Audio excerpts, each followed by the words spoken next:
Hello everyone, welcome back to another story. And you guessed it, we're playing Disco Elysium.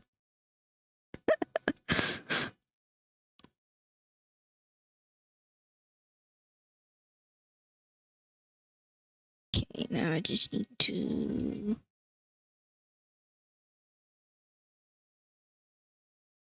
Here we go.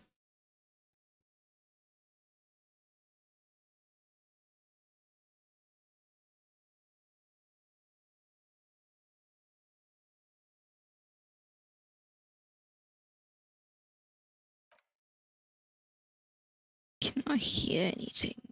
Oh, I guess it's because it's still loading.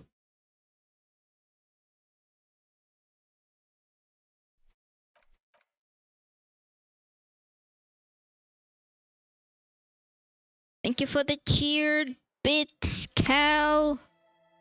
I appreciate it. Oh yeah, these guys. Help Raver solve the puzzle, inspect traps, brought the dead body to the station. Right. Goodness, they gave me a headache last time. Hello. Welcome.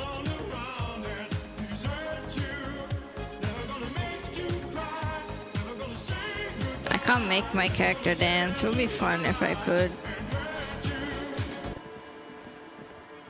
Welcome in, Kashi? Oh yeah, we're supposed to go to the church, right? Yeah, we're supposed to discover the ghost people or whatever. How's your day been? Everybody who's joined in? Please let me know.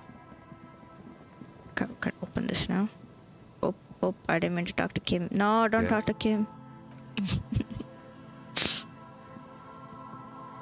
Heavy wooden doors, more Tiring, than twice your height, stand shut in front of you. Yeah, today The pretty dark. rectangular sea-worn ornamentation. I almost dropped the glass thing. Let me put this away before I actually do drop it by accident.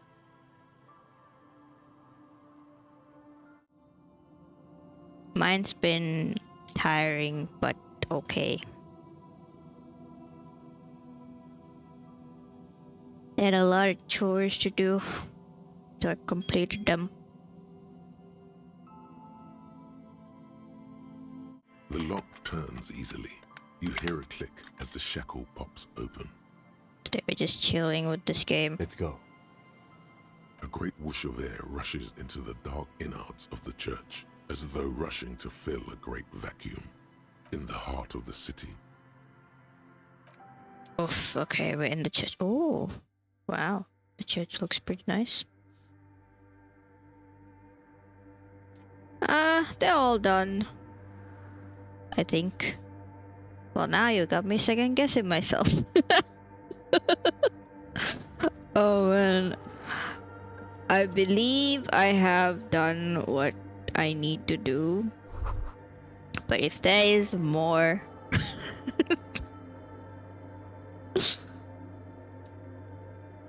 I'll find out tomorrow. The figure was added later. It's not part of the original church. Damn, the music here is very holy-like, huh? More of the folk lighting pattern you saw on the road. You saw outside, sorry. Bark beetles. No, it looks intentional. Some long forgotten style. Oh god. I'm trying not to be lazy, man. Trying real hard. The silence in this part of the church, it's almost palpable. All the shifting matter and shuffling of living things is gone. Nothing seems to exist beyond the church anymore. There's a bird in the church. Why are you lying? See, there's a bird. Look, it's flying around. Hello? Is that a figment of my imagination? It's literally circling us. Maybe if you were to stand in just the right spot, even your footsteps would be completely silent. Bird. The burb. And then it's gone. Almost all of it, but for the faintest of hums. Oh, mama. It seems the sound here is detached from its source somehow, if not blotted out outright. Truly unusual. God, I can't even fall asleep when the room is way too quiet. Like, I just can't, man. It's hard to fall asleep. I need some sort of white noise or I'll just be awake. You can hardly hear your own breathing. Your voice is barely audible. Not a howl, but the Hello, how are softest of you? whimpers. I am under the water. Please help me. Here too much raining. Ooh. You produce a few muffled thumps, after which the silence feels even more total, somehow. The lieutenant points to his ears and shakes his head. Then he leans closer. Can you hear anything? Almost nothing, and then it's beginning to worry me. Not really, but it's extraordinary. I've never experienced anything like this. Can't hear shit. I wonder why the church was built with such strange acoustics. Oh, good luck, good luck. Maybe the church was designed this way to prevent boisterous activity, singing and dancing, on its premises. Maybe they want to discourage singing and dancing. Hey, what if it's something supernatural? It's probably nothing, just imagination. Whatever it is, it's definitely real. Something odd is happening around us. Could be. That sounds more logical. He doesn't seem entirely convinced, though. The lieutenant... Can you hear anything? The church just has strange acoustics. Maybe the church was designed this way to prevent boisterous activity. The lieutenant doesn't reply, but you can sense him tense up next to you. Look up into The the bell orderly tower. rows of ceiling panels become barely visible. Oh my They god, it's a disappear red completely chick! in the darkness of the tower overhead. Okay, I got this. I got the power of God and anime on my side, okay? Bismillah. Oh yes! Hey, let's go! Yay! It worked! Oh, thank you, God. It's like there's something moving up there. A shadow has emerged from the tower and it's making its No, way I'm Maldivian. toward you through all the other shadows. Yes, the darkness makes the ceiling feel infinitely far That's away. okay. It's not a shadow anymore, becoming more substantial as it gets closer. The shape of an animal descends. Where? Officer, is there something up there? Oh no, you've lost sight of it. Where did it go? We blinked. Oh, there it You is! see something hanging That's the from crab the man. rafters, looking straight at you with dark eyes. Maybe it's possible to talk to it. Great. We're not gonna talk to it yet, are we? The bowl is filled with water. A live wire runs directly into it. Could these wires work as contact microphones? The blackboard is filled with complex equations. They look recent. Something to do with radio frequencies. 2 decks of reel-to-reel tape spinning on empty. A portable Harman Waushi tape recorder. Is it possible it's recording something?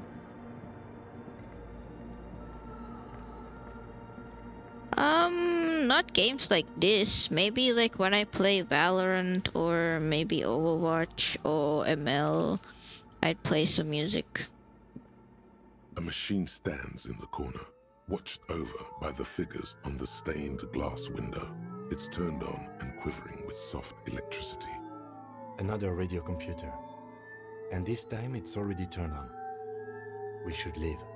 I doubt this place bears any connection to the case.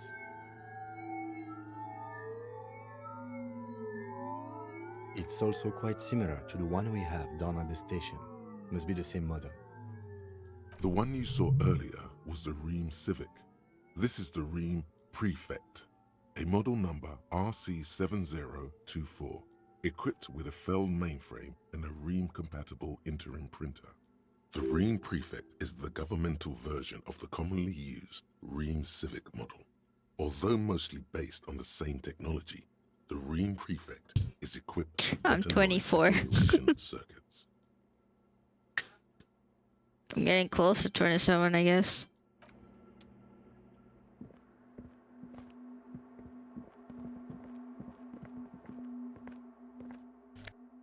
That's fine. At least you guessed higher. Others would guess lower. Wait, last time you said you were 30. I did not say that. Maybe I did, maybe I didn't. Oh, hey, look at that. I'll take those. What are these useful? No, I'm gonna keep that on still.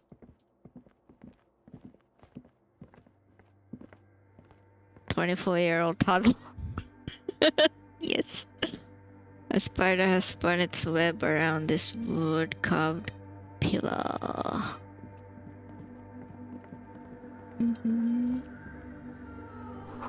A cracked pane of glass, colorful. Frost-drawn flowers on the glass, obscuring the view. A figure drawn in frost on the window, depicting a deer. Hey, a scarf! Can I wear it? I wanna wear it. It looks nice. I think it'll go really well with... Yeah, dude, it looks amazing! If only I had my hat, but I gave it to the little girl. Hey, Gio, how are you, Gio? Let's talk to this. Wait, no, don't talk to it yet. Okay, now we can talk to it. The shadow is a man made of the same stuff as the carpentry of the building. He is studying you intently. The crab man. The man leaned forward a little, fixing you with a steady, unreadable gaze, then speaks. Tiago? Habitual alcohol use has made you into a scared little pussy, Holmes. But don't worry, everything's gonna be alright. You come to the right place. I'm good, Gio.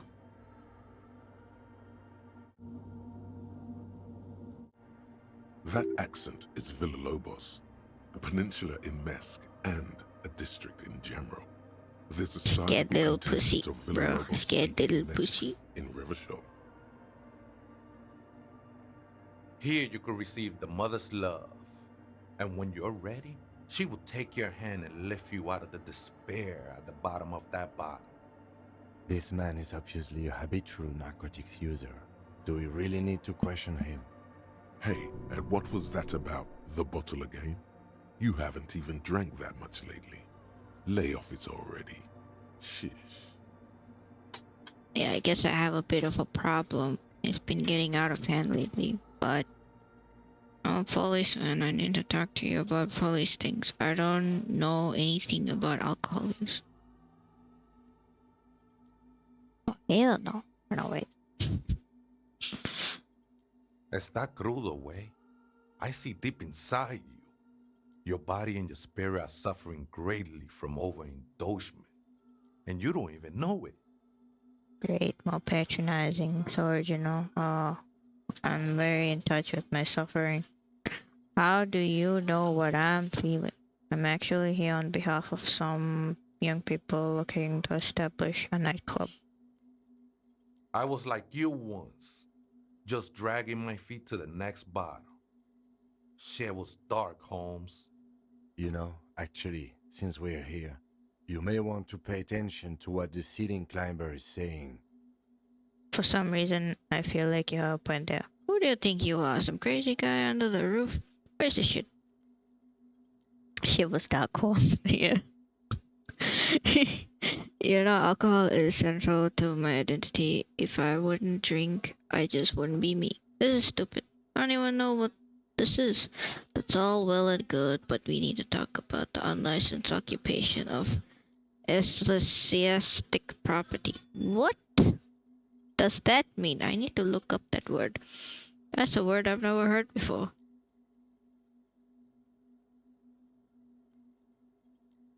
Ah, there we go. Relating to Christian church or its clergy. Oh, you learn something new every day, guys. Don't trust me. Trust the mother. I'm only the messenger, Holmes. He's only the messenger, Holmes. This is the Church of the Mother of Silence. You are welcome here. Gently on the beams, waiting for you to take it all You in. have no idea what the fuck he's talking about. Is he just trying to throw you off your game?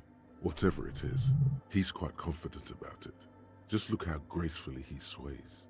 'Tis not an act, my liege, save him perchance he hath deceived his very self. This man is a zealot. You must be the crab man. Some ravers want to turn this into a nightclub. Do you know where the other spooker is? Point at the strange machines around you. Never known myself to be a crab, but if that's the name you got for me, I won't stop you from using it. To be fair, it's really more like a spider. I always thought of myself more like a flame, flickering along the rafters and beams. It may be that I gotta work on my technique. That's not the only technique he's working on. Look at those carved sculptures. And is that a satchel of tools over there?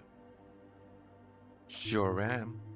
Whittling wood used to be something I just did to busy my hands. Now I use those same hands in service of something greater than my own restlessness. Damn, All right, let's consider the context and meaning here. I see what you've done there. It's as if these figures are trying to become one with the church, or perhaps with the mother of bitchin'. You've got some nice curves going there. Squint your eyes. They seem a tad derivative. You're promoting the objectification of women with your reactionary depiction of female bodies. Honestly, I don't get it. All these figures look half finished. I think the first one goes It's all more just for the mother, man. No need to overthink it. over you before you became a crab man and a I was woodcarver. in a gangway, but my memories of that time are fading. Most of them are already gone. So many people losing their memory. A certain portent of doom. I lost my memory too, but I like it. It's like I get to create a whole new me, start the game from scratch. So I used to be in a gang, but you really don't remember. It sounds convenient. No, man. You gotta let that shit go. Then the mother's light touch will fill you with rapture. Do you remember your name, sir? Tiago's my name, but those syllables don't mean much to me these days. A name isn't just your identity, but also, so to speak, your place amongst your fellows, your place in the world. I ain't got no use for such a place anymore. My name's Harry. My name sets me apart from my fellows. How often do you meet a Raphael Ambrosius Costo? My name is Harriet Dubois, and my place in the world is Lieutenant Double Year Freighter. That's just the thing, Holmes. None of that matters. Damn, bro. This is a special place. There's a perforation in the world up there, a way out into nothingness. This church was built around it for purposes of veneration. I circled it, nurtured by the silence bestowed by the mother. One of these days, I'll be pure enough to go drink from it directly. Damn. Who is this mother? Oh, hey, who's this mother of silence you keep talking about? Oh, that's no simple question, Essa. She is one who can be painted or sculpted.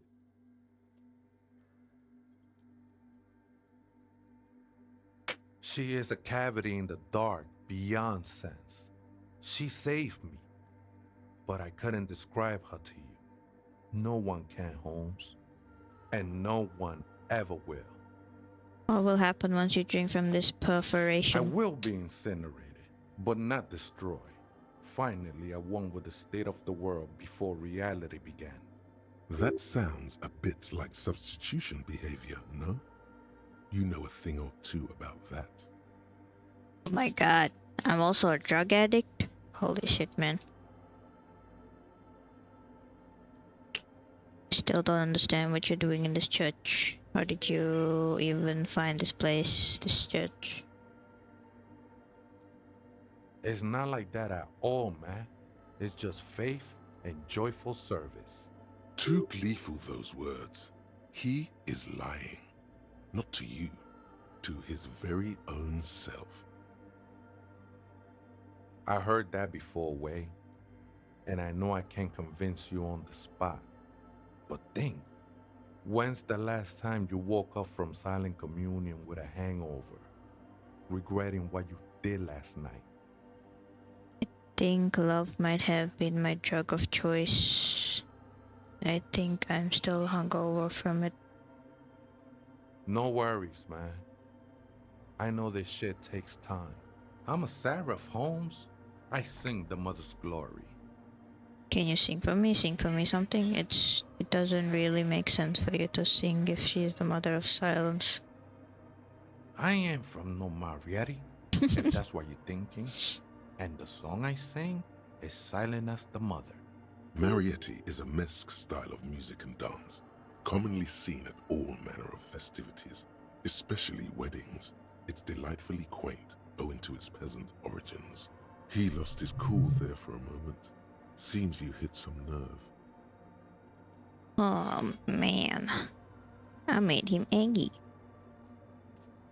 Hard to say.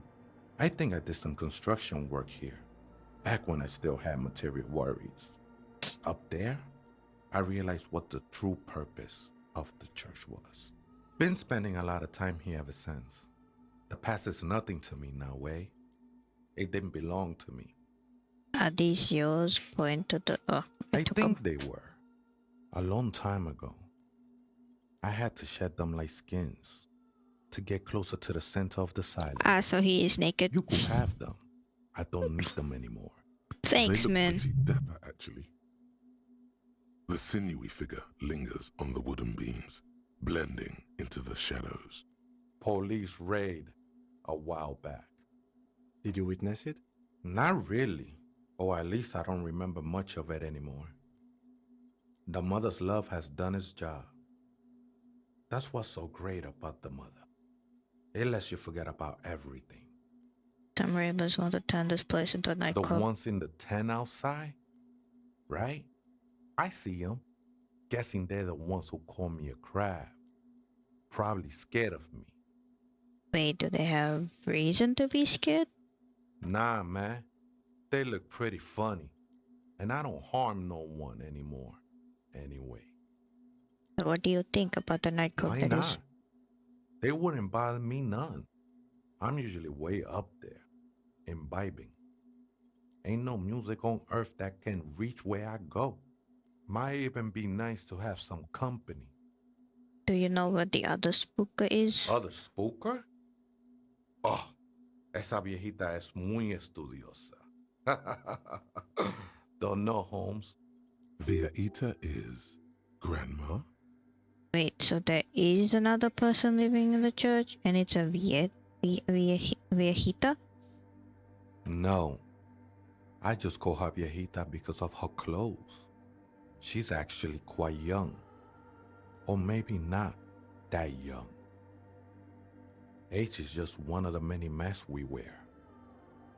Don't know where she That's is? what I said, Holmes. How can you not know that when you both live Don't here? really follow her comings and goings. Just see her typing on her computer now and then. We got different interests. So you've got nothing else to tell me how she looks and what she does or who she is? I'm afraid not, Essay. You just have to wait until she comes back, or search through her radio computer. Why does art inspire you so much? Yeah, why does it? It does, yes, but what is art? Excellent question. Art is a diverse range of visual, literary, auditory, and performative creativity. It's an expression of imagination and technical skill. Additionally, it's history, criticism, and pure enjoyment. In short, art is the highest form of human communication, representation, narrative, emotion, and agency intertwined. Would I fit into the art world, I Have mean? you looked in the mirror lately? You have the exact features of a savage art critic, with that beard and those clothes, disheveled and prophetic. Perhaps you should try to critique architecture too. Hold on, is architecture also Of art? course not.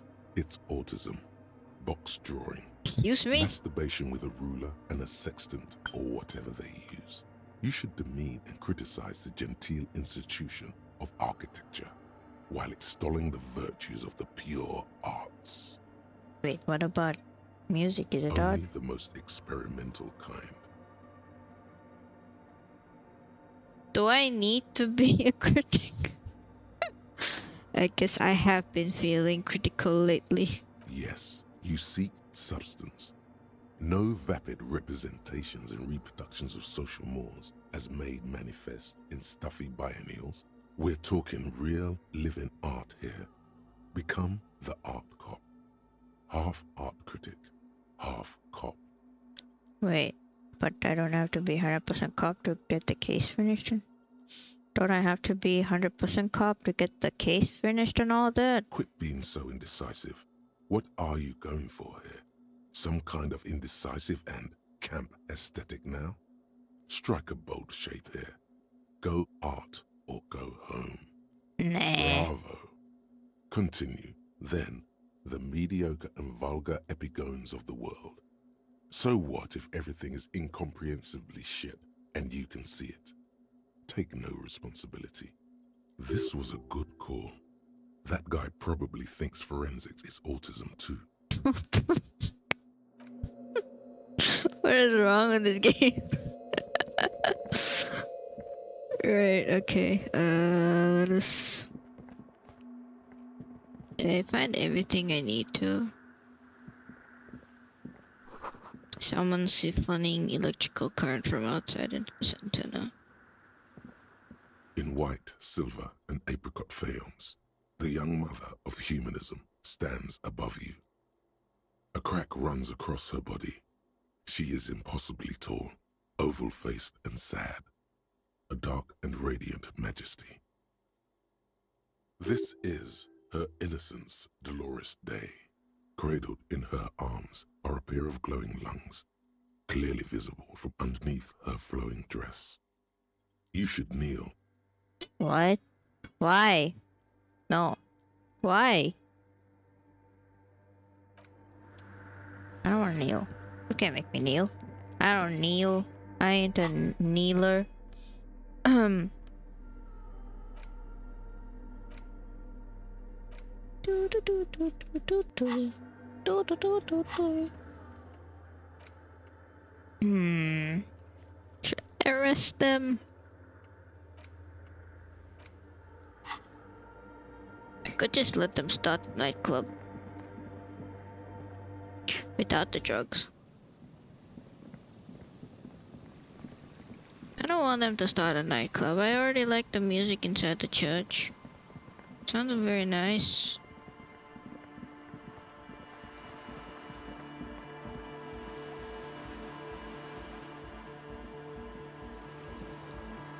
The shaggy-haired girl. So you talked to my associates, right? Are you going to help us? With the church, I mean. Shoot. Your associates tried to use me to set up a drug lab. I'm guessing you're new off this plan. I did, and I'm sorry. For what it's worth, which isn't much. This is why I didn't go into the tent. Typical delinquency. You don't get to choose your posse, they choose you. Mine are idiots, but they're mine. I tried to talk Andre out of it. Should have tried harder. Misleading a cop is no joke. I know. I should have been able to control them. And I will in the future. I promise. May I ask? What did you tell them? That I'm going to decide after I looked into the church situation. Oh, right. That's wise. Take your time. The others told me you went inside the church. What did you see in there? Oh, that. You're not going to believe me. There's no point in me telling you. She's less prone to blurt it out, crab man, than the others. We'll see. Go ahead and tell Okay. me. I went in and I saw a woman next to one of those machines there. Noid calls it a mainframe. Mainframe. She was dressed like someone who's been raised by their grandmother, you know, strange old clothes. Had this absent expression, didn't say anything, just stood still. And then, you know, right behind her, a man crawled down the wall, upside down like a crab, down the church wall. I think the woman didn't even know he was there. He was completely silent. He stopped right before he got to the floor, then just hung there like that, looking at me, right at me. I fucking turned around and walked out. End of story. Like a crab, you say? You saw him? Does it mean that you went in there? Did you see the other spooker, the one in Grandma's clothes? No, just the crab man. That's odd. You should search her machine. Maybe it says where she went. My associates? I haven't got much to say about them. Of course I do. I just don't tell people about my friends and who they are and so on. I don't provide information on them. To the cops. What about you? Tell me something about yourself. Me? I'm a silver bird. A silver bird feels strangely familiar. Was it an expression? And if yes, then for what? Then your mind slips and the thought is gone. Don't know what makes you think it'll be any different later, but it's supposed to become like a club for anodic dance music, like that new style of synthesizer stuff they play at the Elysium. Except that, yeah. You know, anodic, cathodic, music that's made with electronic instruments. I got experience! Synthesizers and tape consoles, microcomputers too. Anything that uses electricity, but isn't guitars. Also found sounds, stuff like that. This is an evolutionary step up from amplified instruments, which in turn are a step up from acoustic instruments. What comes after it, you wonder?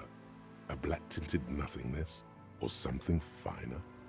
Enough about the church then, I had another Go question. ahead. Gosh, I don't want to try that. My empathy is so low, it's sad. This gives me empathy. What else gives me empathy?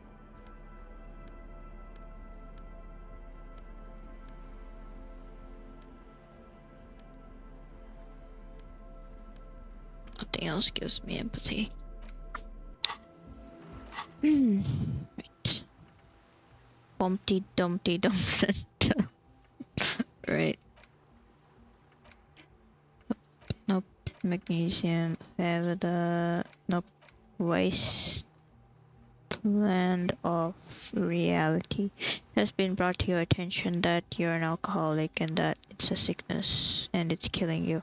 You're crawling on your knees through life. Your booze-filled belly dragging on the ground. Your brain now fuzzy.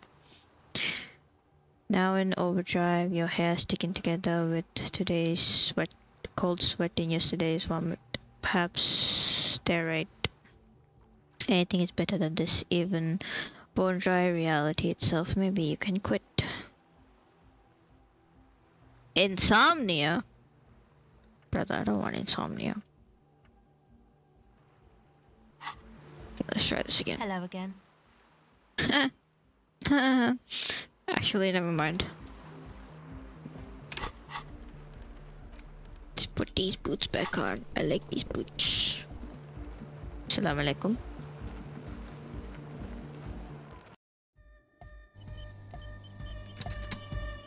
The young man with the... This is hardcore. It's hardcore! Skibbity, skibber danger. I am the rearranger. That is the heavy hardcore! Hardcore! Yeah! This young man adds a capital G before the H in his yegs and args. This produces a guttural, Gotwaldian accent and makes him sound more animal, more in it. Or maybe it's not Gotwaldian. Maybe It's Oranese, probably an homage to Oranje, where Arno van Eyck is from, judging by his name. Could you be listening to an Arno van Eyck creation right now? You know about him? He moves his mouth but doesn't come but sound doesn't come out. His eyes are the size of saucers. Looks like you've rendered him speechless. You know Van Eyck? Wow! The skinny wraith looks at you with some disbelief. So am I! So am I! Oh! Is that why they call you Egghead? Because Egghead to the Mega! The K became the G! The boy became the man! The Advent? Did I solve the puzzle? I don't think I did.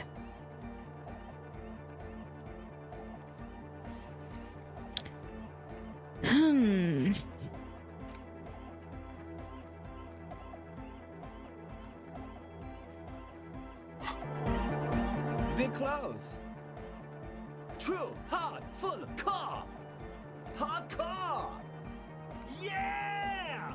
This young man, or maybe The Y to the E to the A to the A to the A to the A to the A to the G to the H to the exclamation mark! Yeah! he missed one A.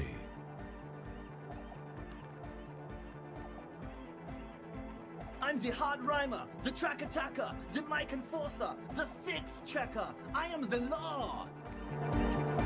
Try that again. Close. True, hard, full, car, hardcore. Yeah. This young man, or maybe it's The Y to the E to the A to the yeah. he missed one A. It's nice to be important, but it's important to be nice.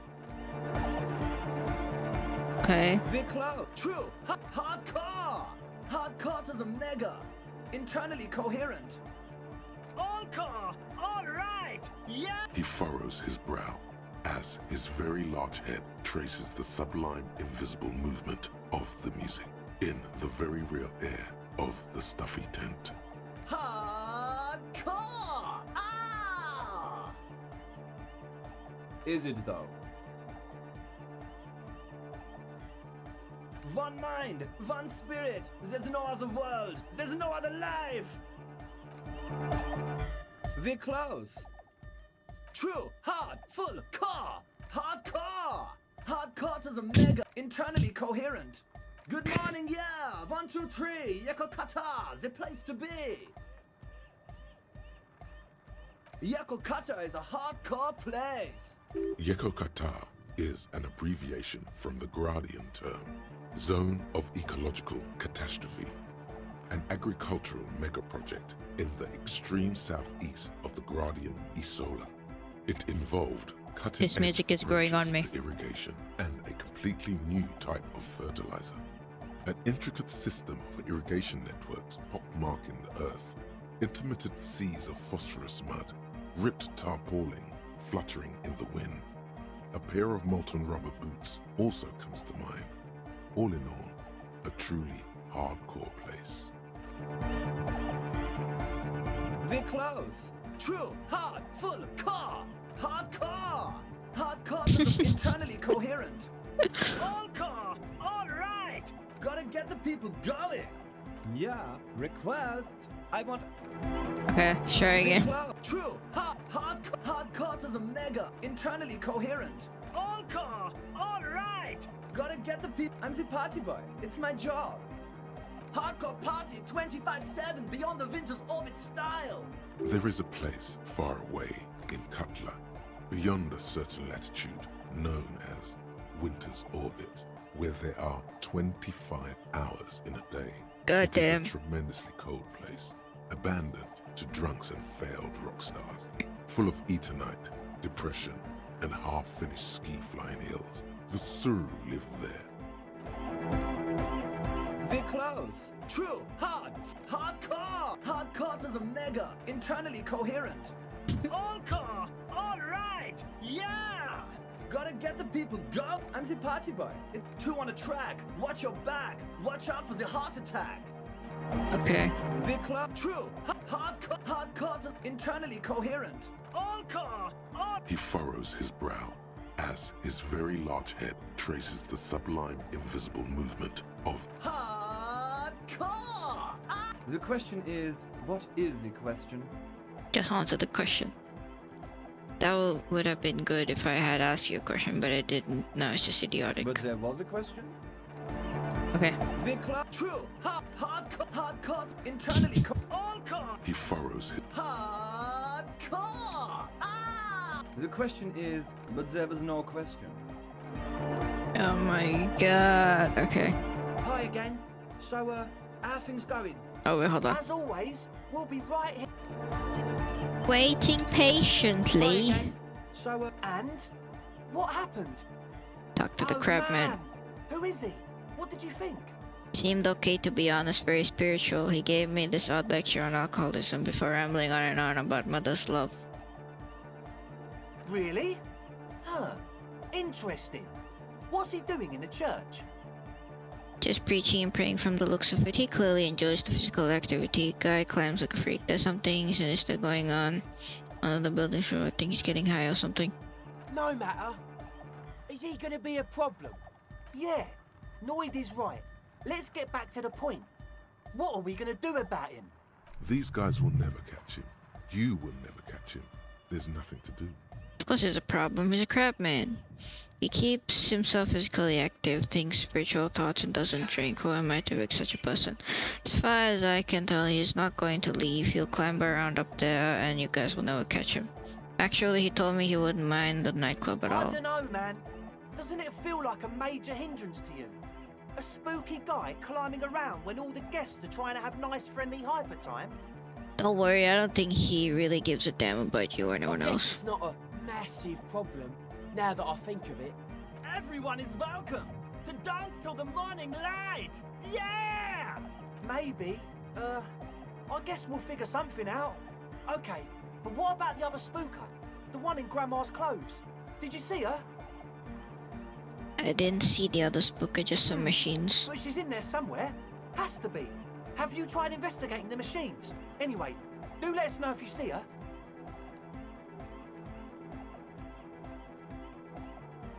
As always, Okay. Kim. Guess what, Kim? It's crazy, bro. It's crazy. A pane of Eternite has been planted into the snow. 2 poles are holding it up. Barely holding it up. It could fall over any minute. A stronger gust of wind might be enough. What is this? It looks like a makeshift bridge. Could be convenient. The pane falls into the icy snow with a soft thunk. Right, we got ourselves a shortcut. Now for the traps, right? We have to check the traps. Which, check the traps in Land's End far northeast of the Feld building. Check the trap near the canal he crossed southeast of the village. Far north. Northeast.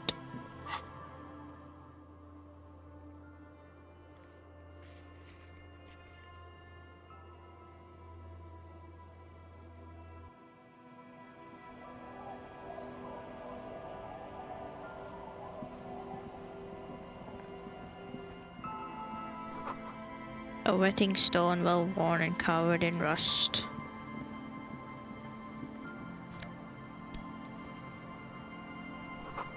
Construction material. Whoever planned to build this house left in a hurry.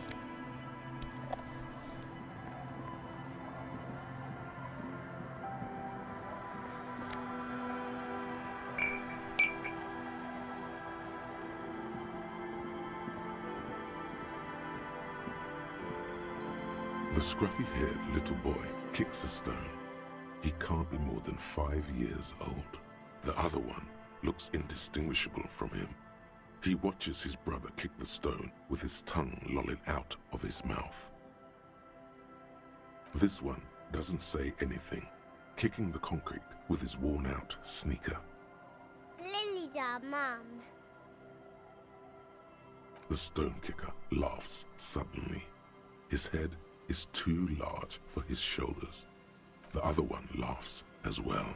Wow, so intellectually stimulating. Yes. Yes. It doesn't look like he knows what that means. The stone-kicking one becomes frantic all of a sudden, as if that's something to be scared of. The obvious fact that you just stated. He looks just like me. Okay. Never. Okay.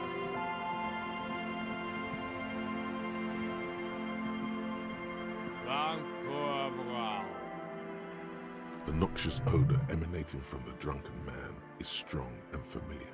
Don't you call her? Yeah! Don't call Abigail! Uh-huh. Abigail. Don't you fucking call Abigail. You're not going to get anything out of this guy. He's too drunk. Don't call Abigail. Okay. Hey, Tequila! Good to see you.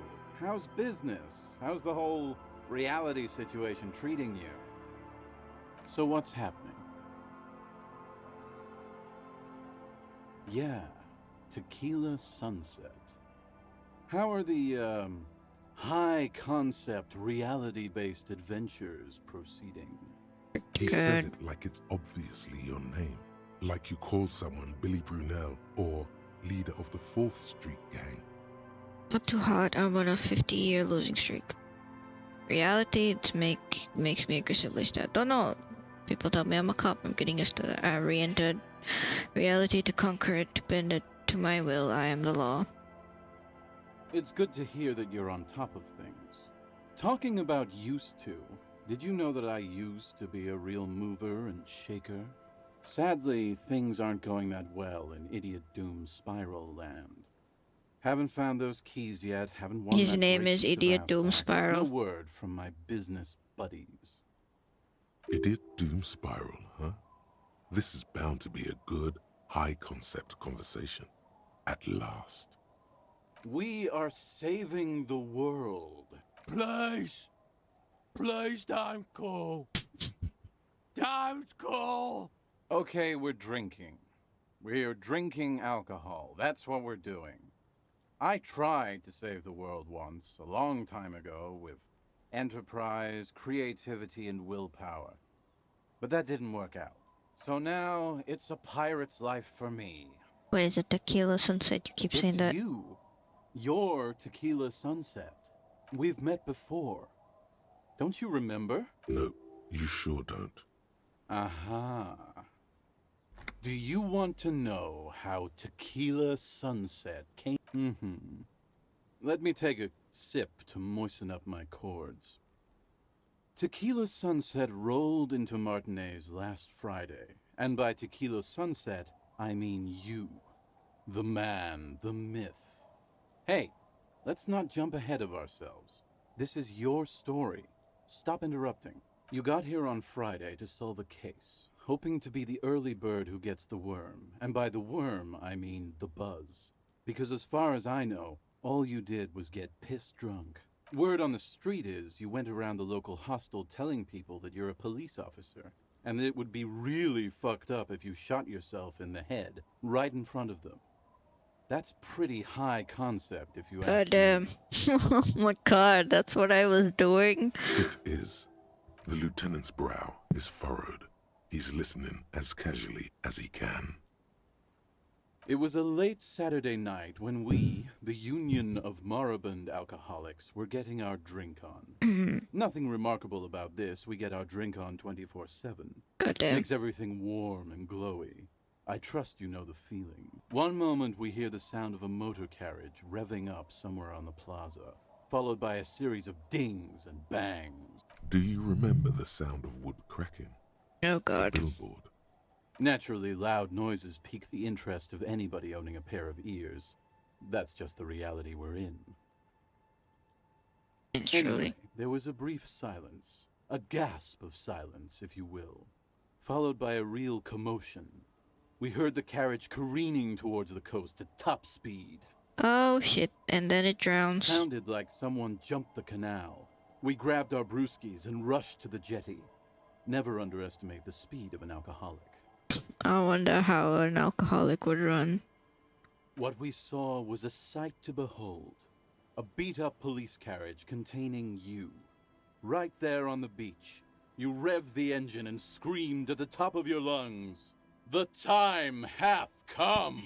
What the fuck? So, naturally, being the curious cat I am, I asked what time hath come. To which you replied, "The time hath come for tequila sunset, the end of all things." I say nothing, it's more dignified that way. After which, your reality contracted. You jammed the pedal, plowed right off the jetty, and through the ice. The muscles in your right leg tense up. We ran towards the ice, whilst you crawled your way out, miraculously unhurt, covered in seaweed and shit, like some kind of sea monster. When we finally got there, you were sitting on the beach crying. You said that your badge and uniform were in the car. It was too late to get in there, though. The carriage had sunk too deep. Goddamn. Recognizing a brother in need, we offered our condolences and invited you to party with us, which you naturally agreed to. Of course he did. We asked about the whole tequila sunset thing, and you told us it was your name now and insisted that we all call you that from then on. Wait, so is Tequila Sunset an event or a name? Tequila Sunset, that sounds pretty good. That's not my name. I'm Rafael Ambrosius Costo. That's what you should call me. No, that's just what your mother called you. Your real name is Tequila Sunset. Just embrace it, brother. What the fuck? How long did we party for? Hours. It was an all-night drink-a-thon. Then, at some point, I think it was Sunday morning, you got belligerent and wanted to talk about Revacholian women. How they're beautiful and also whores and so on. How one of them fucked you real bad. After a short while, you crossed the event horizon. My morale just went down. Sullen, got up and left without saying anything. Wow, that's quite a story. Yeah, I bet Tequila's a fucking legend around the precinct. You must be proud to work with him. If you only knew. Did I tell you anything specific about this person that fucked me? Did I mention losing anything else? Did I say anything about my college? Did I say anything about the case? Did we talk about politics? Did you get a read on what kind of cop I was? Beside your gun and your badge, you said something about your hope or heart or something. To be honest, the details are a little hazy. In retrospect, I guess you lost your motor carriage too? That's a big one. You told us that they were a bunch of fucking losers whose main interest was cramping your style. No specifics, though. You were pretty vague about it, but you kept saying you got fucked real hard, and that we've all been fucked too. No one's fucked me. I do the fucking around here. Abigail. It seemed Don't call that painful, to be honest. Rosemary. These If I names. had to guess, I'd say you're still working through some shit. Yeah, you said it was no biggie and that you'd solve it in no time. And that you didn't need anyone to do it. You're doing it solo now. A lot of cops go solo and hermit once they reach that level of alcoholism. Yeah, you seemed really mad about immigrants for some reason. Goddamn. I'd rather not get into the details. It was pretty low concept. You kept calling yourself a goddamn superstar who'd cleared 501 cases. As you've already determined, the actual number is 216. But what's a little embellishment between friends?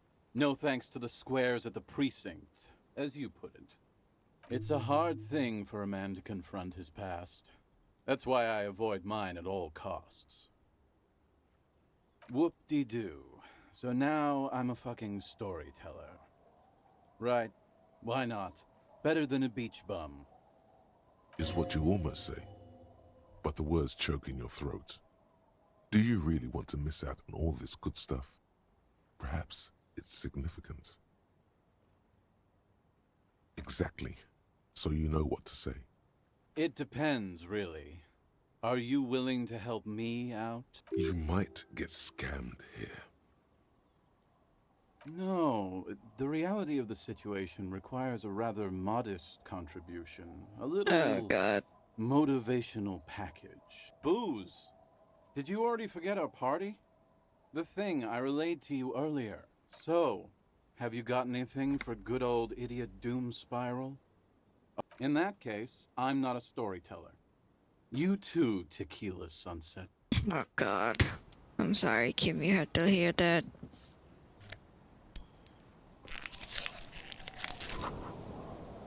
The bushes are too thick and thorny to pass through. So really? Really? Be a way around, right?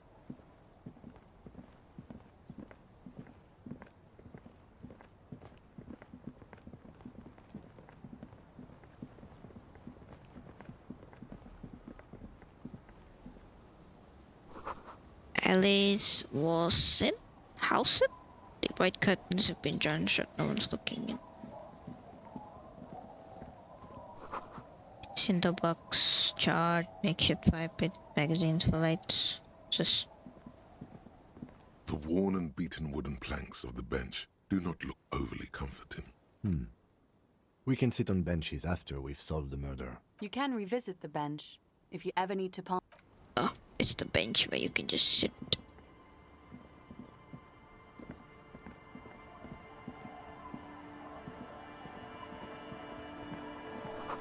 You see dust, covered linens, dried tulips on a bed.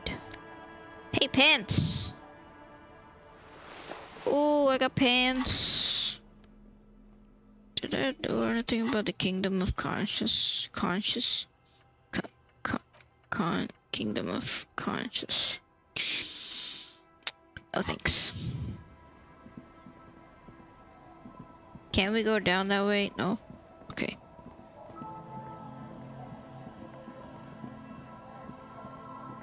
Gotta check the traps.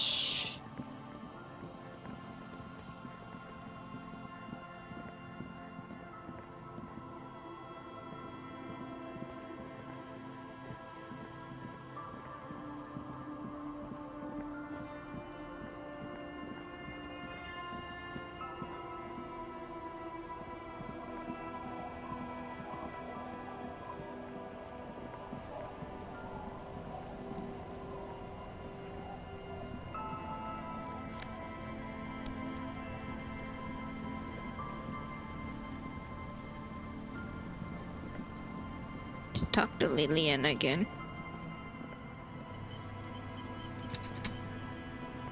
Aye, the sea's gonna calm down soon. I can feel it. The wind is turning southeast. What's on your mind, officer?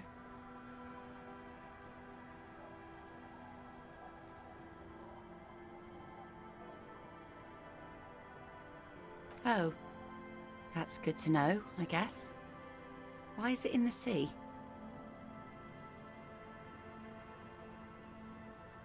This calls for a funeral, if you ask me. You're suggesting we honor the carcass of my former motor carriage. Aye. Feels deserved, don't you think? Falling in the line of duty like that and all. Quite odd. Our things are a part of our life world. They're made with our human sweat and they share human history. We should care about them as we care about humans. To some extent, at least. Life world? Someone's been reading up on last century Gotwaldian philosophers. Oh yeah? You won't even be able to get it out of the water before early June. And where are you going to bury it? Who to invite? What music to play at the wake? Take it from someone who's been through a few funerals. It's easiest to just leave them there and let nature take care of it. That's all we have time for right now anyway. Come back here in June and see how you feel about it then. It's not like it's going anywhere. It's a pity we don't get to do more frivolous side activities like rejuvenate the doomed commercial area or... Absolutely. Things like what, for example? Oh? Well, how can I assist you then, officer? I've written his plan for the village. I guess it does sound nice enough. He has a pen and everything. Here you go. I shouldn't have.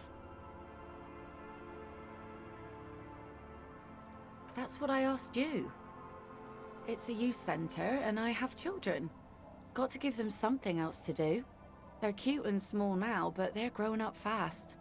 I had my first drink when I was 11 because I was so bored. Anyhow, you also need Isabel's signature. If it's a bad idea, she won't sign. You'll find she's a tougher nut to crack than me. Sound logic. Division of labor. She leaves the skepticism to the skeptic. Hey, so we've been monitoring you internally, and now we know your Copo type. Copo type? Yes. Guess what's yours? Some kind of weapon cop. You're the sorry cop. The cop who's sorriest. Let's make it official then, shall we? A sorry cop?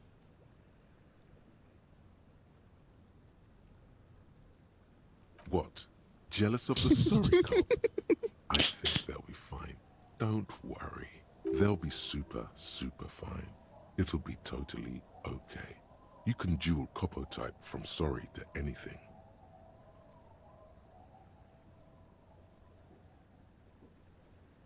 No, you don't.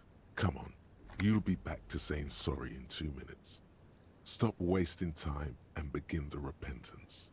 Wow. Okay. Fuck off. Maybe we were wrong about you then. Yeah, you better fuck off, bro. I ain't no sorry cop.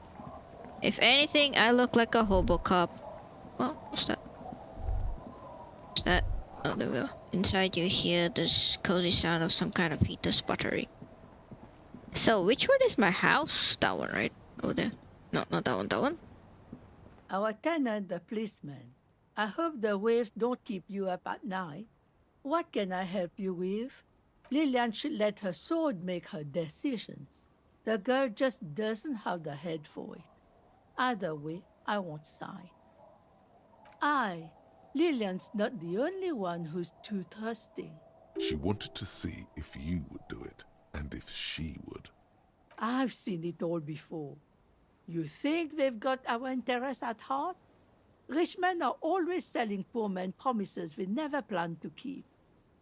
Then the poor get pushed out of their homes, and the rich get a little richer. That's the way it goes.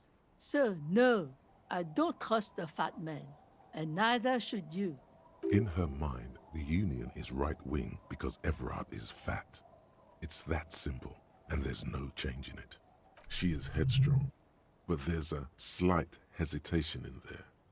You may be able to convince her. Oh god.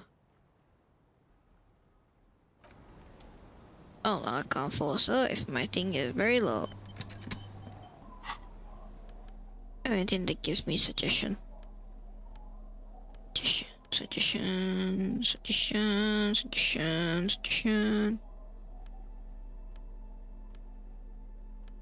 No suggestion.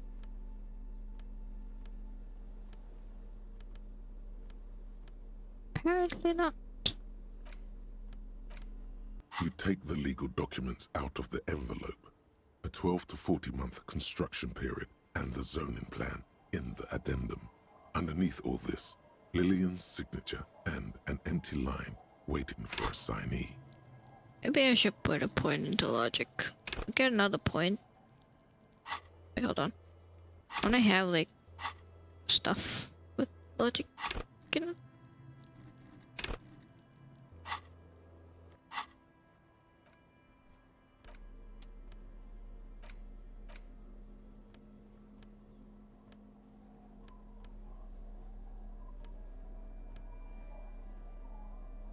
Oh, this has logic.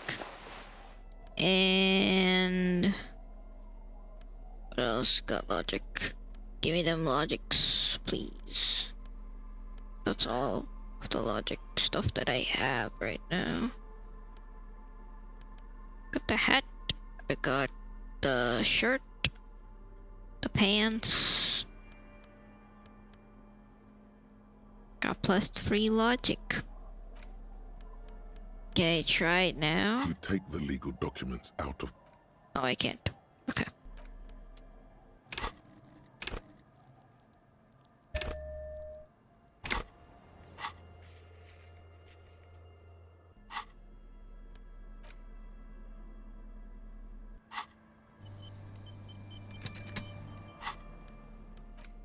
You take the legal documents out of the envelope.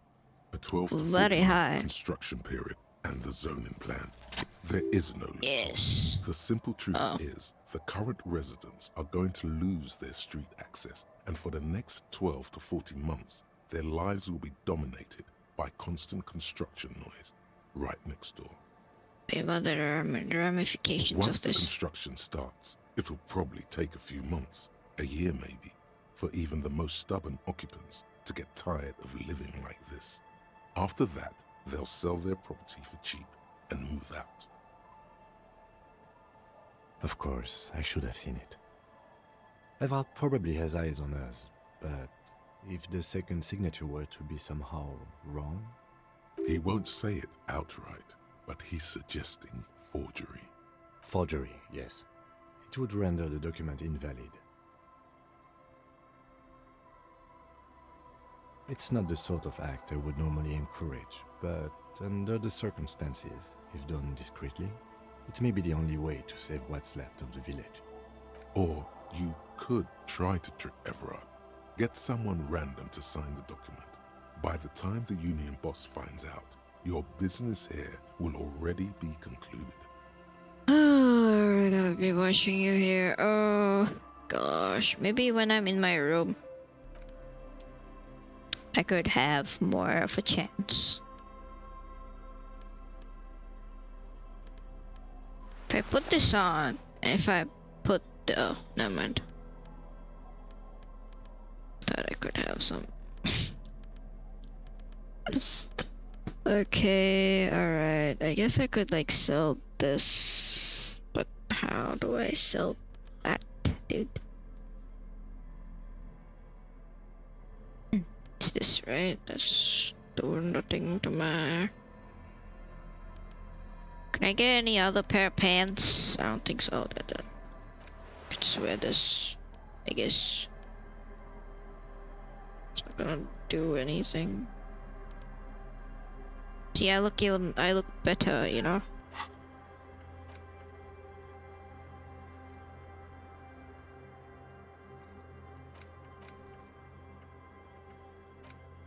Okay. These are some wonderfully regular pants. Not too tight, not too loose, moderate in every sense. You'll blend right in at some pleasant dinner party. I know you do. These Inter-Isolari pants are like wearing a perfect compromise in your nether regions. No one will call the moral intern on you like this, that's for sure. You're a little more moralist now, buddy. A little more normal, even if you didn't want to be. Makes sense? This is what wearing boring office trousers does to you. Damn, that's mean.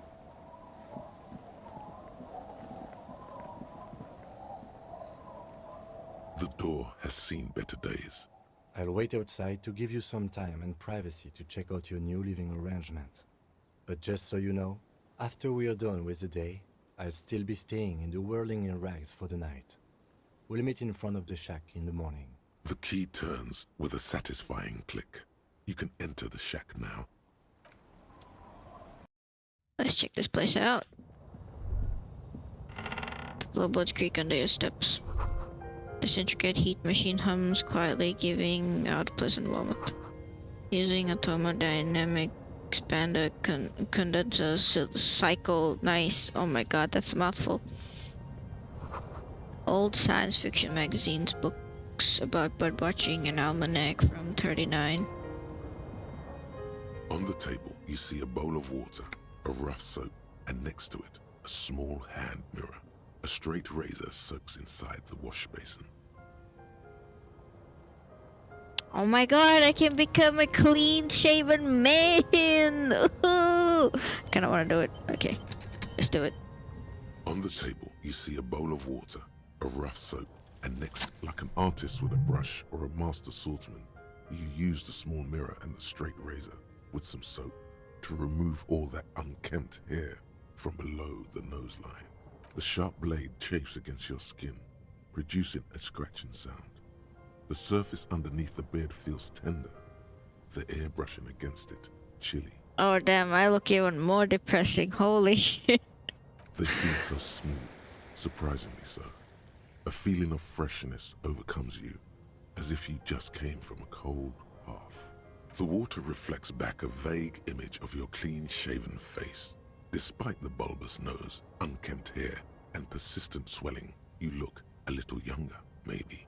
You almost look like a professional. On the table, you see God, I look sad. Sea waves. Let's see the church. Okay, let me see here. You take the legal documents out of the envelope. A 12 to 40 month construction period. Okay, wait, hold on. I gotta do the thing. I gotta do the thing, you know, in case I fuck it up. Even though it's pretty high, I don't want to fuck it up. Take the legal documents out of the envelope. A 12 to 40 month. The pen is shaking in your hand as you draw up. Oh god, I failed. I'm so glad that I saved. It was 83%. Holy shit. Okay, let's try again. Take the legal documents out of the envelope. With a confident flourish, you complete your forgery. What do you see on the signature line? Indeed, to be honest, it does look very convincing. The calligraphy is close to superb. It might as well be her actual signature.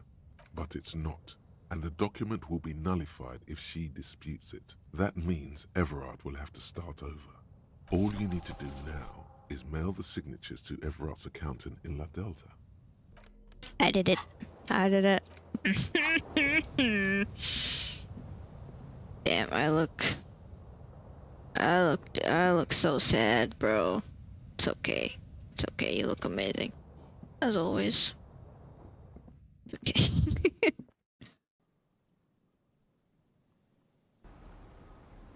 Hello, Kim. How do I look, Kim? Yes? Yes. I don't know what to say. Perhaps, I'm not really sure about this turn of events. I think the mutton chops might have been a better idea. They sort of seem to cover up some of the... Either way, good on you. You were saying? Yeah, I look depressing, bro. Why did I shave? It's okay. Our tenant, the policeman. I hope the waves don't keep you up at night.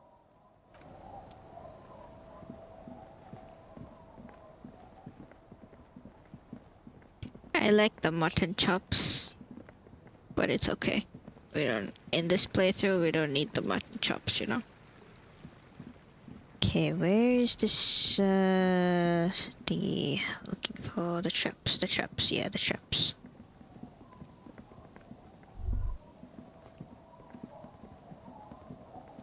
Trying to make me go to rehab, no, no, I ain't got the time.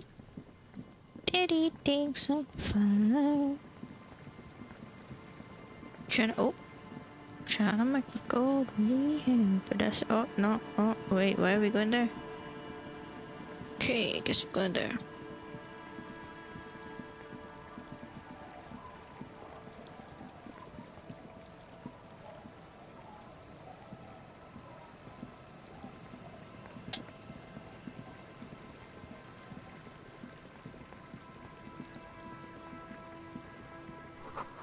Get back at you from the rust-colored water, you.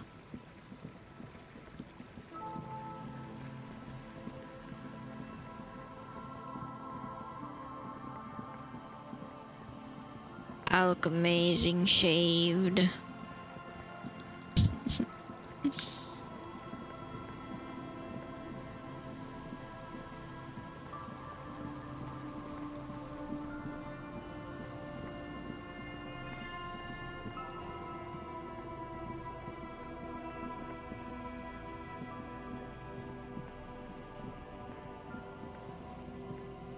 Feel like we checked those.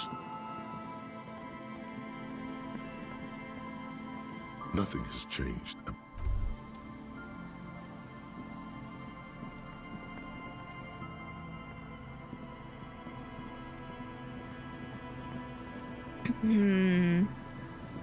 Where are the other traps though?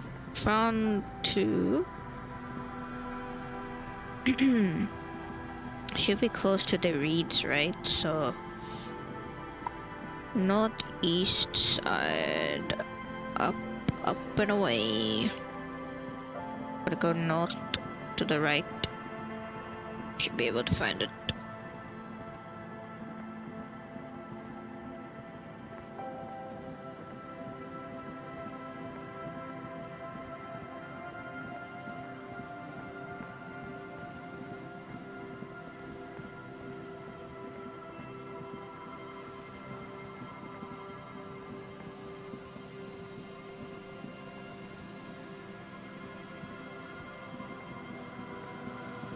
Ah, there's one.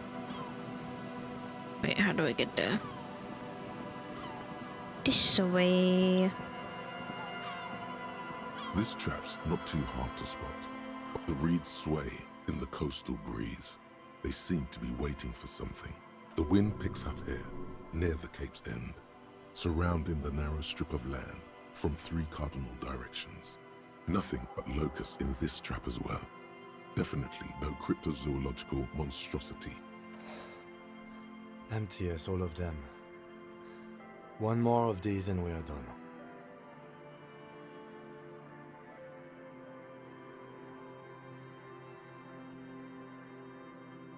Of course. Noted.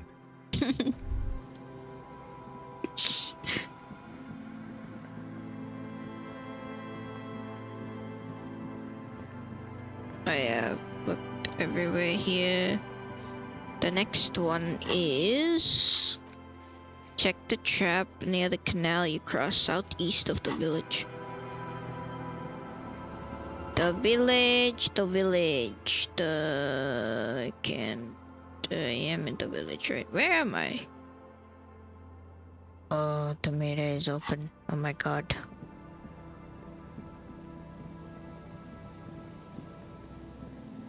People.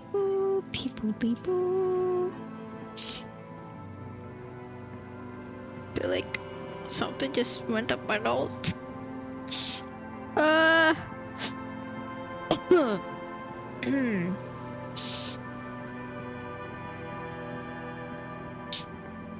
No, I'm okay.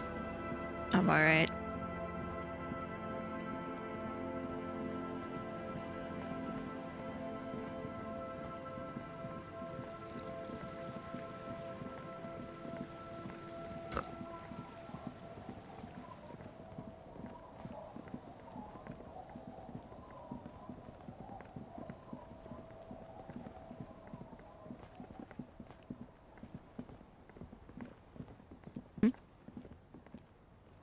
A drop in temperature, an easy flow of air, an empty street. Before you, a thoroughfare unjammed with lorries. No more drivers smoking on hitch steps. Just silence. Chemically sweetened. Across the road, a forgotten bus stop. Corrosion has opened a hole in its roof. An elm tree watches over the building. Its branches are dripping with rain and snow. The road is smooth and motley. Craters filled with a black asphalt. The asphalt, first laid, is grey already. A row of tenements are under construction in the distance. Who are the people who live across the road? What about the bus stop?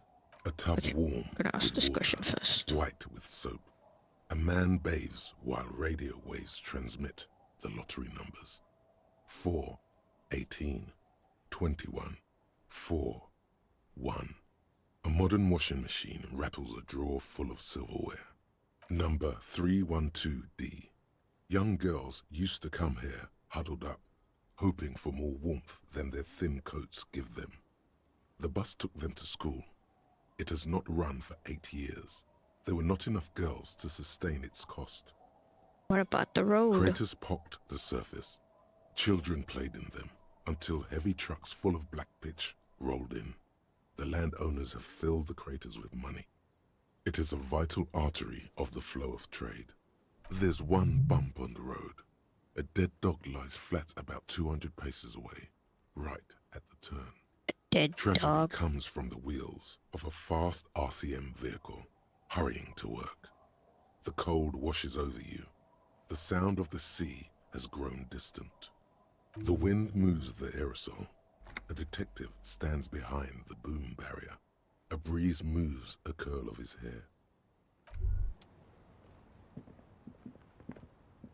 Can't go this way?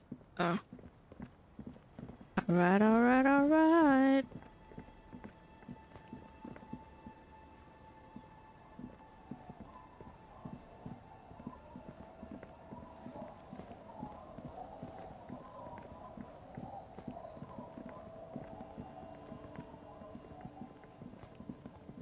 They go this way.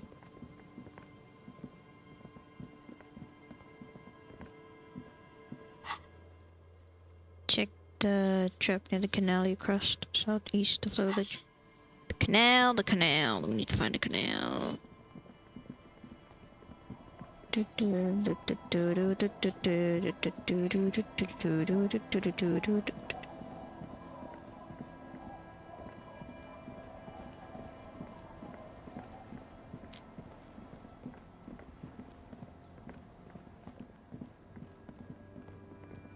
There's a canal, there's a canal. Ah, there it is.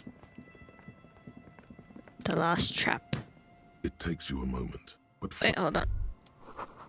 Ahead, decayed, fall, concrete defenses. Children play on them now. it takes you a moment. The reeds bend forlornly toward the sand. You see slabs of concrete north. In the east, the city center hums to you. The constant, distant song, louder on this part of the coast, nearer somehow. And there's that cold again. Always the cold. The trap feels light and silent as you pick it up. Something is different here. No locust. No phasmid either. But still.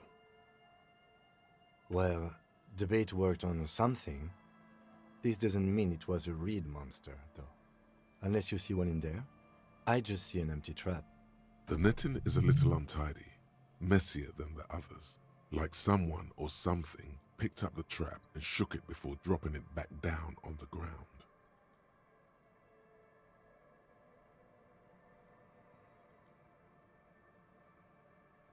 I do get the feeling that someone or something may have messed with the trap. But what if it was a phasmid? What if it ate them and got out? Yeah, it probably wasn't the phasmid, but still. Moral needs to know. You're right, but I still don't need to tell the cryptozoologists about this. Perhaps our cryptozoologists have competition in the form of an actual entomologist, or someone else is sabotaging them. I could present more theories, but then I would be taking this on as a case, which I'm not. But what if it was a phasmid? Okay, but after that we get back to our own assignments. There really is no explanation for this detour right now. Okay, Kitsuragi.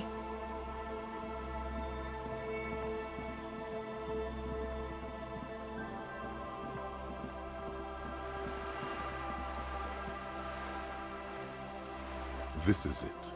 The scene of the party. The fire pit. Cigarettes and empty bottles all evidence it. Looks like they were here a while. Judging from all the bottles, the sunken motor carriage provided them a focal point, like a goose ice sculpture or a chocolate fountain. Looks like it.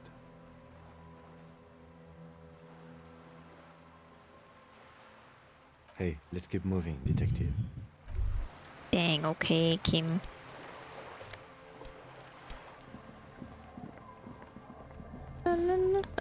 La, la, la, la, la, la.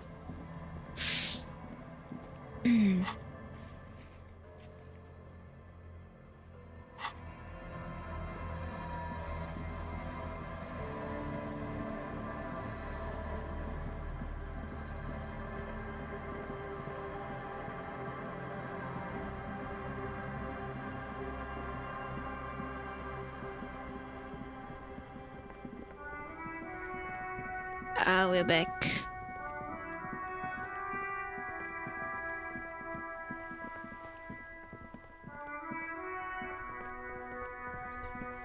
The dented yellow mailbox greets you with its graffito, bullet holes, and an RCM sticker. Yes, for sending mail. You drop the white envelope in the darkness.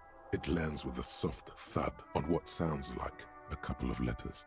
About a week's worth of mail as collected in there. They'll empty this very soon. Probably did the right thing. You can't trust that slut Everard. You know he's going to play you somehow. All right, let's go back to Everard. If we don't mention anything to him, he won't know before it's too late.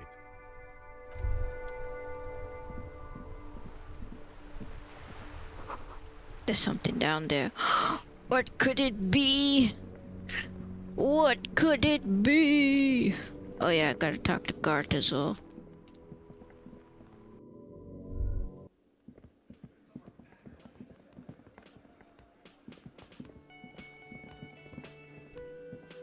It's great to see you again, officer. My wife can't wait to thank you. Go on, talk to her. I had to talk to her. Oh, sweetie, I don't even know how to thank you for finding my husband and helping him out.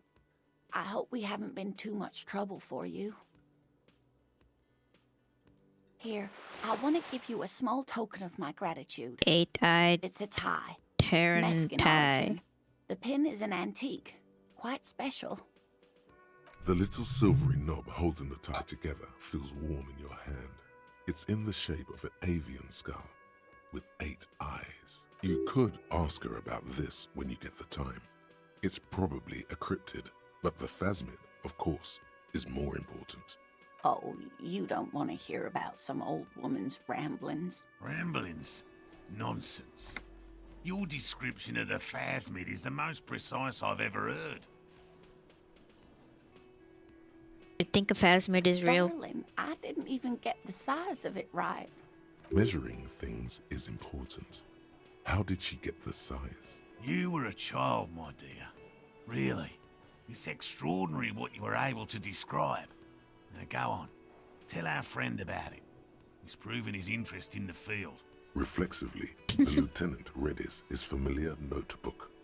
Well, it was summer. I was building a racing track out of sand on the beach near a tall stand of reeds. Quite a tall one. Many times my height, I remember. When, all of a sudden, I looked up and one of the reeds moved. Not like a plant, but like a living thing. It stood up and looked at me. Its body unfolded like some antique toy.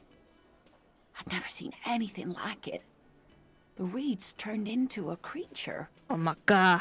I didn't know this can happen, so I reached my arm and touched the thing. It felt just like a stalk of reed, but it moved, swaying, towering above me. After a while, 20 seconds, a minute maybe, it left, went into the reeds. I tried, but I was only a child. There was mud and high water. I couldn't see it anymore. I was just standing there knee-deep in mud, looking around me. I ran back home to my grandmother and asked her if reeds could walk, and told her they were looking at me. Of course, she just laughed at me, but I knew what I'd seen. For years, it was a story I told at parties when I wanted to impress boys. That sort of thing. Of course, most people just took it as a strange, amusing anecdote. So did I, honestly. But then I met Morel. We were on a date.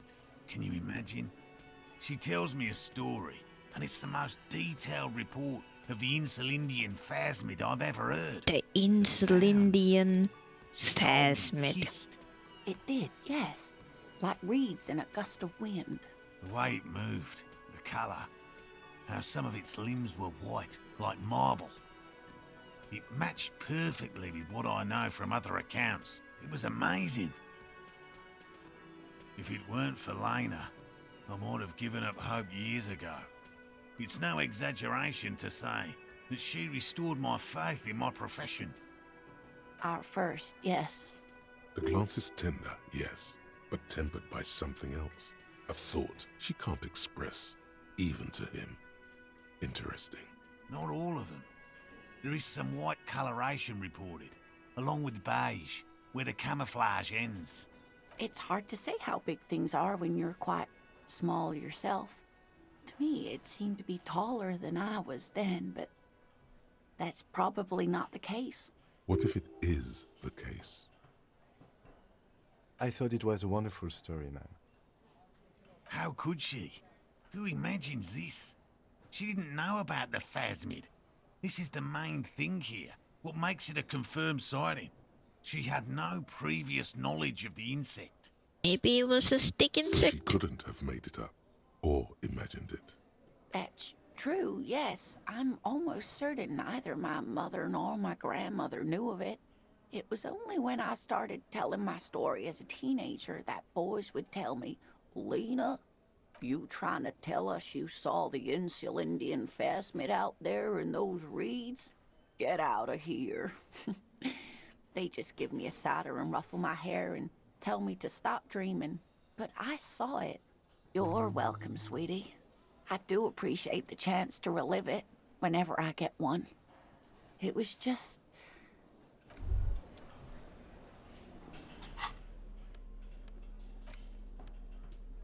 Oh, wow. I look amazing.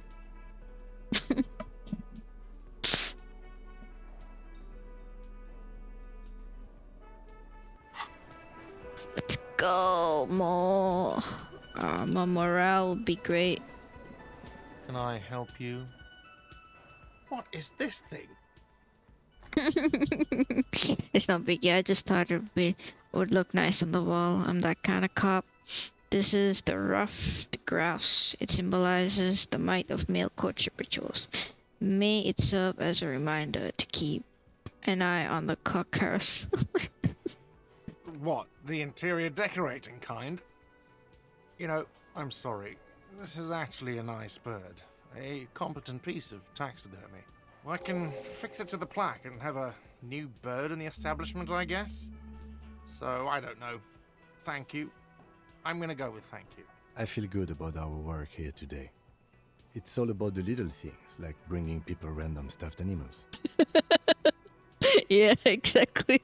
It's not actually about that, but he liked it. You're already set for the night. Your door is unlocked. Well, okay.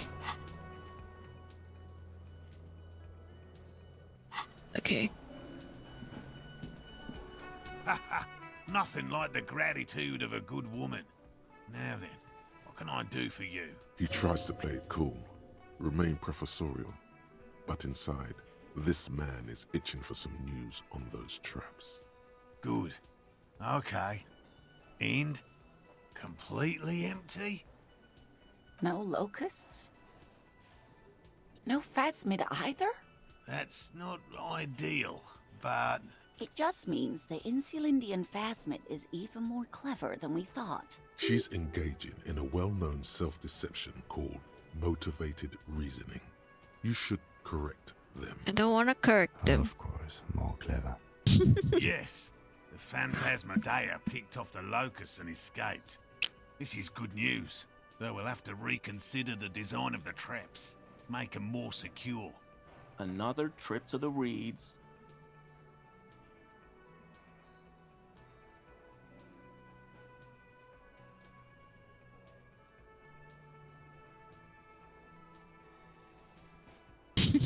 Of course.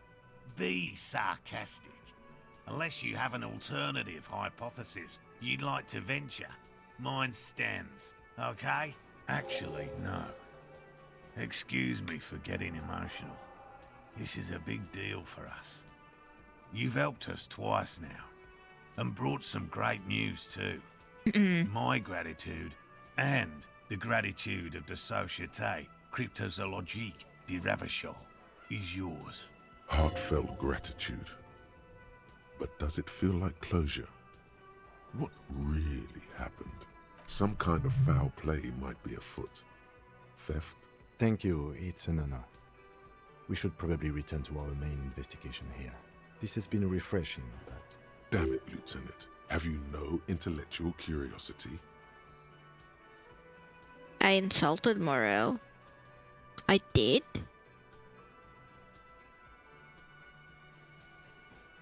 Hell no. I had no idea. And I'm still cross with him, to be honest. It's not like him. He's got his quirks, but dishonesty, disloyalty are not one of them. Thanks. Okay, now, who are these people? These are new people. Who are these people?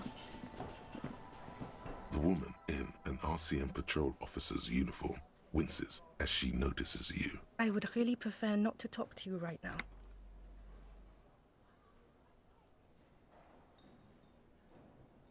Okay. Horse-faced? Damn, okay. He's horse-faced, apparently. Okay. Oh yeah, Everett. We're gonna go talk to Everett.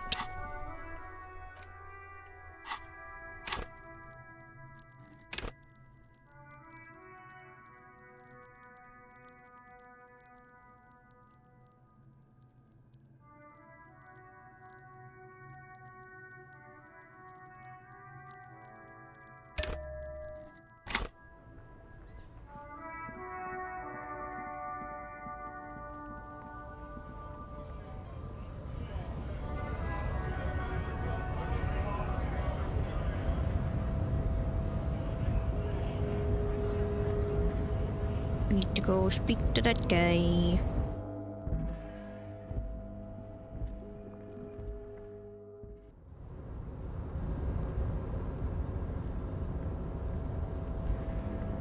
Mamma mia, here we go again.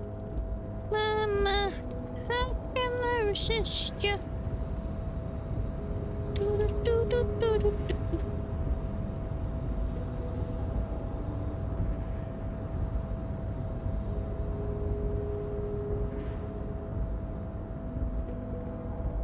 Come on, Kim, we gotta go, Kim.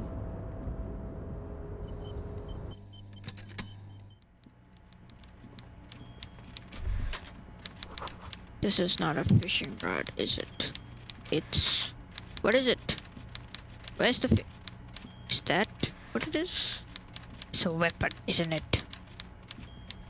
Mr. Dubois, a pleasure as always. You don't have to sit down this time. The Golden Boy returns once more. Wonderful. Simply wonderful, Harry. Of course. I already knew this. My friend, the mailman, confirms the letter is on its way. You've done a great thing today. You've given the children of Martinez a real future, Harry, and I feel I can finally trust you now. You're in my inner circle. You too, Mr. Kitsuragi. We can talk about anything. The strike, the murder, your lost gun, nothing is off the table. See, forging that signature really paid off. Well done, sire. By guile and deceit, you're in. You don't know his full plan. Perhaps he expected trickery. Perhaps the signatures weren't important. The point is, do not think you're ahead of him. Harry, I've got to be honest with you. Your gun was found 2 days ago. Withholding this information weighed heavily on me, but it had to be done. An old woman has it, and let me tell you, Harry, word on the street is she's a character, so watch out. This must be the woman who bought the gun from Roy, the one he described as terrifying. Yes, the same one. I see you've done your research. The pawn shop made the gun easy to track. Crazy stuff, Harry. Selling your gun like that? Wild. Anyway... You're wild. The neighbors of this old woman contacted my men because they trust me and the Debarders Union. Apparently, she was waving it around at the entrance to her building. As I said, she's a character. I didn't have time for details. It sounds like she's unstable, but don't worry. No one got hurt. We might be looking at someone with a medical history here. Watch out. Unstable is good, actually. She will be easier to disarm. No, wait. Actually, unstable is pretty bad. As I said, she's a character. I didn't have time for details. It sounds like she's unstable, but don't worry. No one got hurt. We might be looking at someone with a medical history here. Watch out. Unstable is good, actually. She will be easier to disarm. Who is this old Actually, woman? Unstable is pretty bad. Unfortunately, I don't know anymore. You're gonna have to go in blind, Harry. But she's an old lady. How dangerous. Hello, Gio. Welcome back. Oh, and she calls herself the Pigs. I, for one, find it refreshing. Finally, someone calls themselves a pig. I already have. Tonight, starting 10 o'clock, near the old fish market on the coast. The one on the boardwalk, a little past the fishing village. Be careful, Harry. I would never set you up for anything dangerous, but you did ask for this. Now, back to the fun stuff. The fun stuff. She will be there from 2200 hours till 0200 hours. Oh, interesting. More fun stuff. Seems like we already have fun stuff to do. I did not, Harry. Although I am very, very glad he's dead. Why, a war, of course. And what do you have to gain from a war? Victory, Mr. Kitsuragi. I have victory to gain. We are going to start a war with the Wild Pines group and win before they even realize there is a war. They're trained military people. Aren't you afraid for your men? Harry, we outnumber them 1,500 to 1. And that's just Martinez. With all the unions in Revachol, and with public opinion on our side, we can hold off 2 men, or 15 men, or even 50 men. The more they send, the worse it's going to look for them. They made a huge mistake hiring those guys. No one likes foreign mercenaries.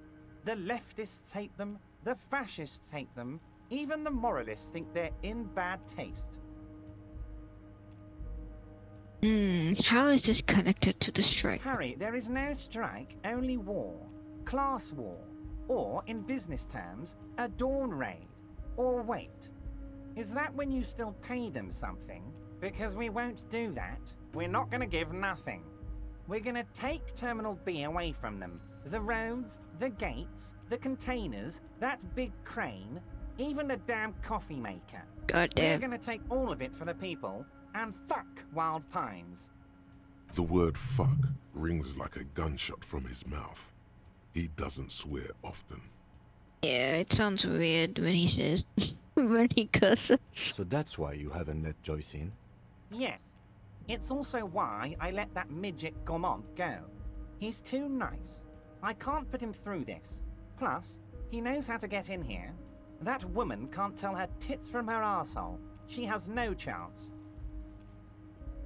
Tits from her arsehole. It's a local saying. Actually, no, it's not. Because we're friends, Harry. Besides, it doesn't matter now. You can go tell her if you want. It won't change the course of events. We have a significant head start. It's already happening.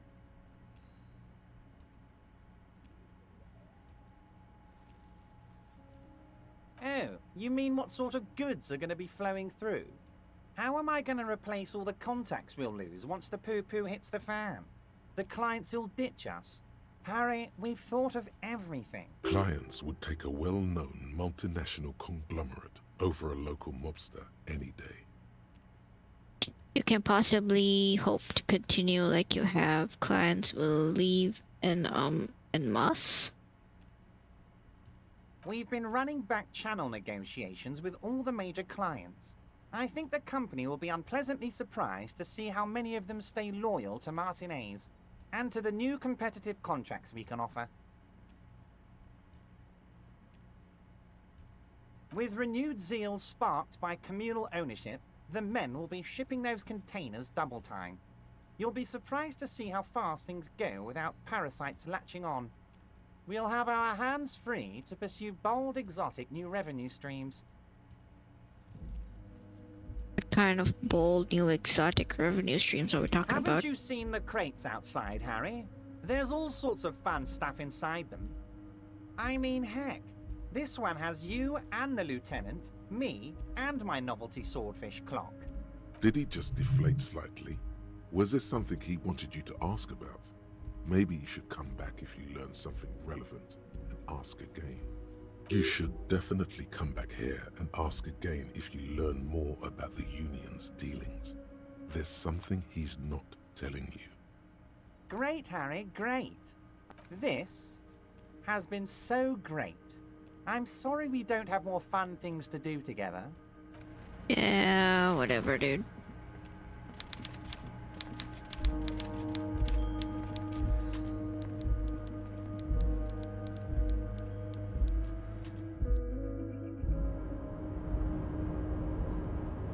Okay, we should go learn more about... Oh yeah, I have my badge now, so I should be able to talk to that lady on the boat. Maybe she'll tell us something interesting. Can you go down the stairs, please? Go down the stairs! Oh my god, thank you. Thank you very much.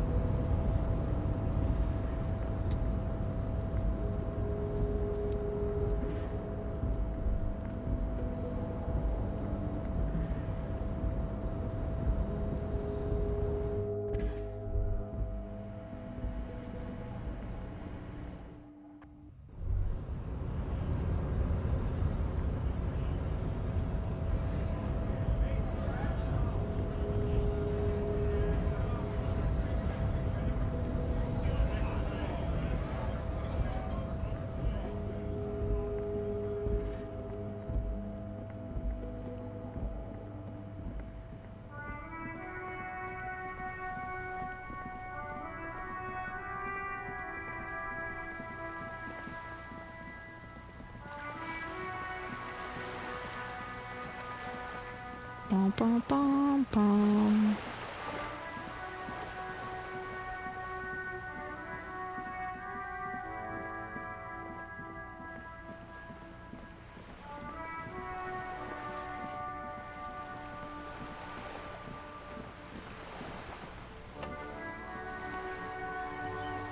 You're back.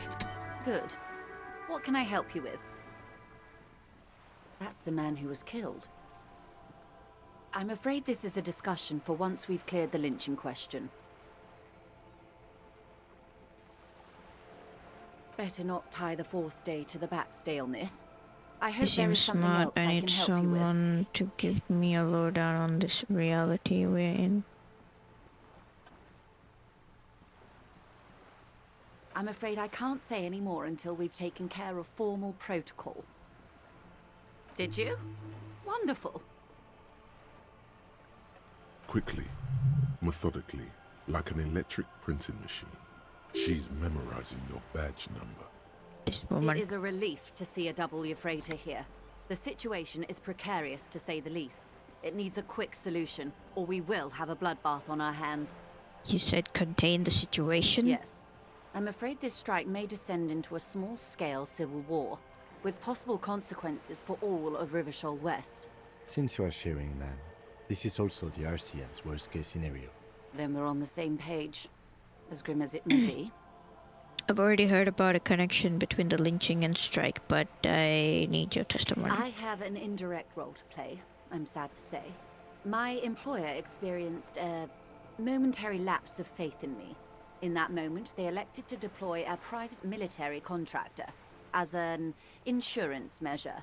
They called it my security detail. Momentary lapse of faith? They were dispatched after I relayed the union's initial offer. Every worker... A member of the board. I tried to convince my employer it was simply a piece of rhetoric, or a joke. They did not appreciate the humor. Do you need a security detail? Absolutely not. These mercenaries are muscle, pure and simple. They're meant to intimidate the Union into surrendering. Who are they, exactly? Crenel, an Oranese military company. As far as I know, 3 arrived in Martinez. They report to me sporadically, but they do not answer to me. They wear ceramic armor, have semi-automatic weapons, and years of combat experience. They also have trauma and stressor disorder, and no idea how to conduct themselves in an urban civilian environment. So, what happened? The story is, one of them, the Colonel, I don't know his real name, sexually assaulted a local woman while he was drunk and separated from his unit. This allowed some of the more militant Union members to subdue him. He was taken out behind the whirling in rags and lynched last Sunday night. Nothing. Mr. Clare refuses to let me into the harbor. I have not been able to discuss this matter with anyone there. The remaining 2 Crenel contractors carry out their orders, for now. It's a smokescreen. In secret, they are conducting an independent military tribunal into the lynching. Once this investigation is concluded, executions will follow. What is the nature of this so-called investigation? Whether to execute one, some, or all of the Union militants. You've made a mess here. I have to say, this is not Disco. Maybe the investigations can team up, you know, share intelligence and resources. It's not good, no. My only hope is that you provide a single concrete suspect before the mercenaries indiscriminately pick theirs. Simply put, if you don't pin this on someone good and do it fast, they will identify and execute everyone present at the lynching. Oh, this shit. in turn will force the Union to respond. The débardeurs have over 2,000 men. It will be 1,000 to 1. Have you ever seen a hornet invade a beehive, Lieutenant? It's not pretty. The Seraï's giant hornet, the world's 2nd largest insect, can kill 40 honeybees a minute, while a group of 30 can decimate an entire hive of 20,000 bees in less than 4 hours. Damn. These men work in tandem using semi and fully automatic firearms. Their armor is virtually impenetrable to muzzle-loaded weapons, even yours. Most Union workers don't have guns at all. The muzzle loaders need to be reloaded after every 1 or 2 shots. The automatics every 1 or 2 minutes. As I said, a bloodbath. I can see it happen. Too many things would have to go wrong first. Isn't this a pretty bleak scenario you're describing? I think the confrontation is inevitable. Too many things have already gone wrong. Lieutenant W. Freighter Dubois. All we can do is keep that which is not from following suit. One single concrete suspect delivered into civil court, and I may be able to defuse this situation. What can you tell me about Crenel? Not much. Their public resume is relatively good, as far as private military contractors go. I believe they were once called Downwell. They boast a long list of clients. Saint-Baptiste, Welchman Lorenz, Eintracht. A warning sign, however. The operations concerned all take place in 3rd or 4th world countries. Guarding facilities, escort missions and such. Meaning they're used to operating in war zones. Yes.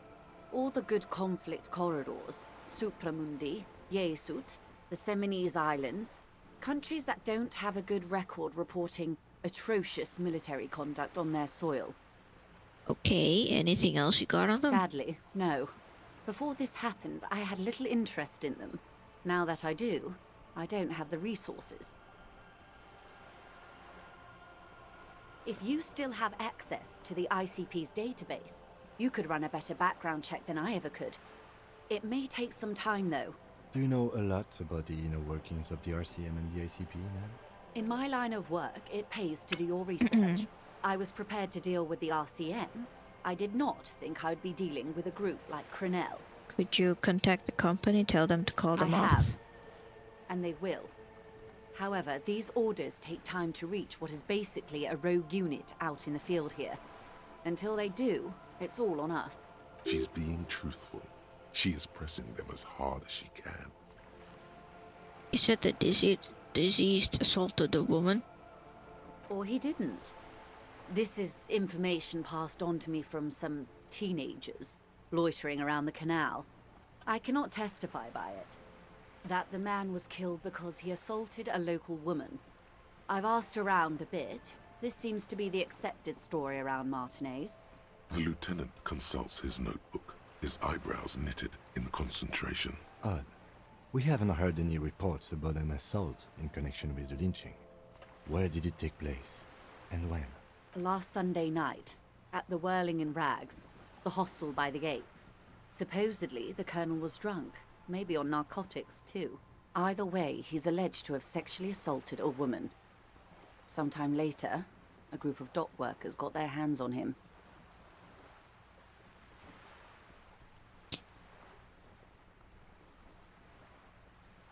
That's a good question, officer. I don't have the slightest idea. As I said, it's a rumor about a rumor. In any case, it's what the colonel's remaining colleagues believe. This colonel, the one who was hanged, did you know him? If you mean did I see him alive? Yes. But I did not know him. His name was? His service name. A nom de guerre, most likely. He wouldn't divulge his full name. Only one of them did. A bad sign if there ever was one. He was 40. Or 50. It's hard to say which. He had a combat injury on his lower jaw. It made it difficult to estimate his age, or gauge his facial expressions. Indeed. This matches the dental reconstruction we saw on the body. What else? Nationality? Accent? He was, Occidental, I think. Light brown hair, a mixed accent, Oranese, or Messinian, maybe. His injury gave him an accent all his own. In a way, it was humanizing. He had to learn to speak through it. Through the injury. That's all I know, I guess. Where are the remaining 2 mercs now? They've gone to ground, as it were. I don't recommend seeking them out. For one, they're almost certainly armed to the teeth. They don't have the same respect for the Revachol citizens' militia as I do. To put it bluntly, they think you're vigilantes. Ghetto savages. It will not be a fruitful meeting. Still need to know where they You're are. likely to run into them eventually. When that happens, I'll be in a better position to mediate if I don't appear involved. Okay, so this works. One is obviously the scab leader at the harbor gates. The one chanting the idiotic slogans. He's barely maintaining his disguise. What must be the goon in ill-fitting work clothes by the harbor gates, the scab leader? That may be so. I still hope you heed my advice. There's no need to kick the hornet's nest. Okay. For all your talk of averting this catastrophe, the situation at the gate is a powder keg. Does this not bother you? Of course it bothers me, Lieutenant. But my hands are tied. How would my employer react if it appeared I were intervening on behalf of the Union? Your concern may be appearances. Ours is keeping the peace. I had another question I hope I for can you. answer it better. How much time do Until we the have? executions start? Truthfully, I don't know. It depends on their progress identifying the members of the lynch mob, and their impatience. They don't report their progress to you? Not on this matter. I'm afraid they consider this a personal initiative. It's a matter of days, not weeks. I am sorry to have been the bearer of bad news. If there is anything else I can help you with, please ask. Of course. Excuse my hesitation before. For about half a minute, in silence, she wears fingerless gloves. Her fingernails are cut short and fractured, like those of a working woman. It was taken with a trigette not long ago. This is the man's upper body. There were no more markings on his hands or legs. Her mouth is relaxed. The accordion lines near her mouth vanish. The pearls of her eyes move slowly on the photo's surface. Sorry. I was trying to see if I can read the web of interdependencies between these points. The stars. I can't. But that's how you read this story. The points themselves don't have letters, numbers, anything. Their size, location on the body, and distance from each other tells you what they represent. Like stars in the sky? Close. Port cities. This is an Oronese map of the waterways, a sailor's tattoo worn by wayfarers of the Dolorian century. Over 300 years ago, the sailors would mark their bodies to map their travels. What is the use of this map? The sailor's soul would use it to fly back home if they should die abroad. This is a sort of contraption to be reeled back in by. The silver cord, they would call it. What did the dead man make? What travels did the dead man Quite a few. Vredefort, the Oronese capital, traditionally stands on the right shoulder. He started somewhere near here, I think. What next? Then he made his way to the Pretto Grande, through what I think must be the Stutz Canal, an artificial channel through the Occident. From the Pretto, he sailed to the Insulindic Ocean, first the Semines Islands, then this. What is that? Revachol. Those are the two constants. Vredefort on the shoulder, and Revachol in the heart. They started the tradition of these maps right after the discovery of Insulinde, at the dawn of the Inter-Easlary Age. The old world passing by, and the new world already here. You said you can't read it. I can't.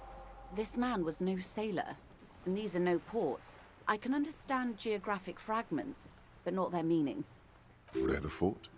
Vredefort has a military academy. The Semines Islands saw a recent conflict. In Revachol, he was executed. Maybe it's a record of his military career. That makes sense to me. We have no more use for a map of the waterways, just like we don't need sailors the way we used to. This is what the custom would morph into on the Occident.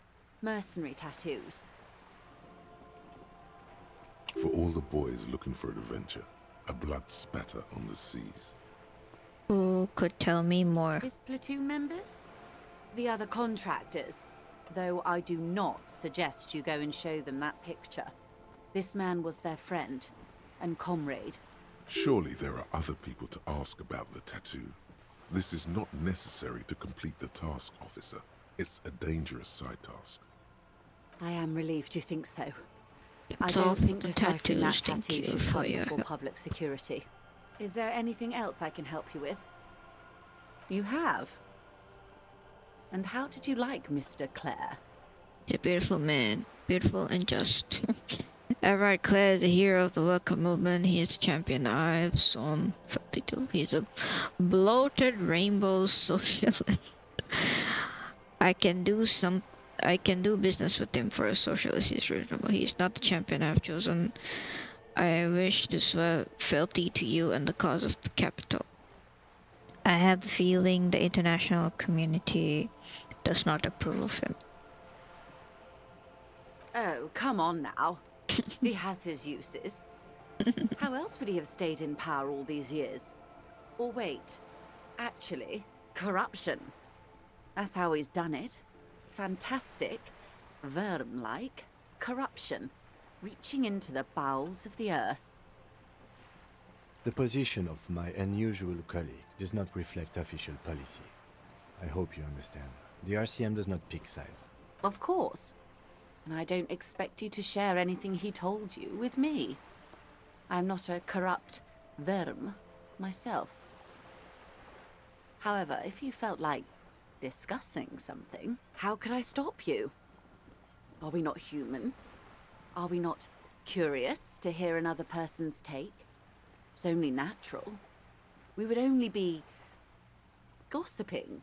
Intellectually speaking, it would be quite interesting to hear what she has to say about these things. Of course, Detective. Should something come up later down the road, don't be afraid to drop by for a chat. Until then, is there anything I can help you with? Okay, we've talked to the lady.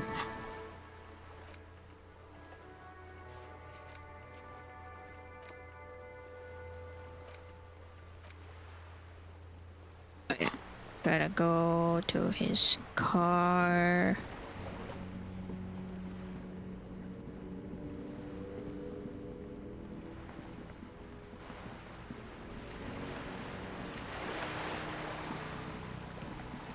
Is this thing still above my head?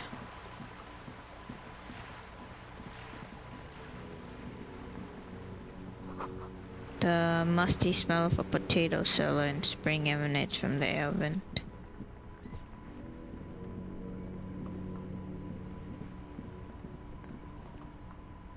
Inside, you see a set of steering levers, a radio microphone, a pull-out toolbox. This is Precinct 57. How may I assist you? One moment. Can you please describe the body? Age, sex, cause of death? We suspect he might have been inebriated when he fell. There were bottles all around him, and traces of vomit on his shirt. Any signs of violence? No field autopsy necessary. You can hear her quickly typing in the background. What about his belongings? Did you examine his clothes?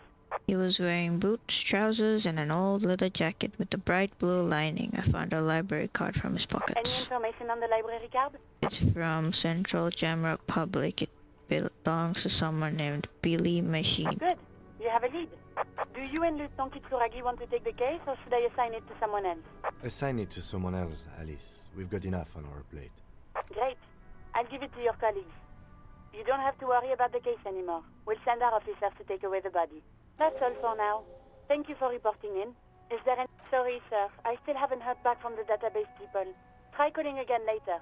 Is that 57th? Over and out. In the cabin, you see a set of steering levers. Okay, we've done that. Now...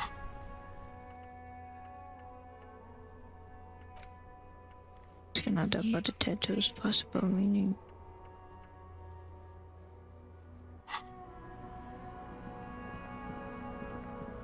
Where can I find a super cool,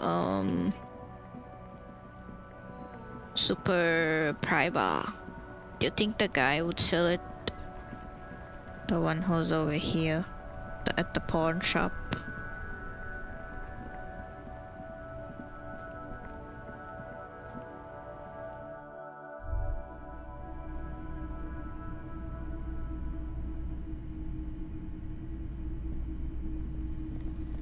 You see rows of toy soldiers guarding the rest of the trinkets displayed on the table.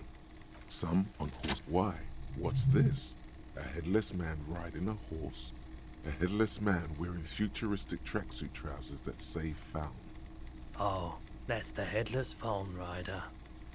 The Headless Phone Rider. It's an urban legend about a man who rides the streets of Revachol sporting a phone tracksuit. As you see, he's missing his head. 50 cents. Bargain price. I'll throw in the tiny cap too. I think he's looking for it, or something. That part of the story has many interpretations. He lost his cap when he lost his head. Perhaps he's looking for the head.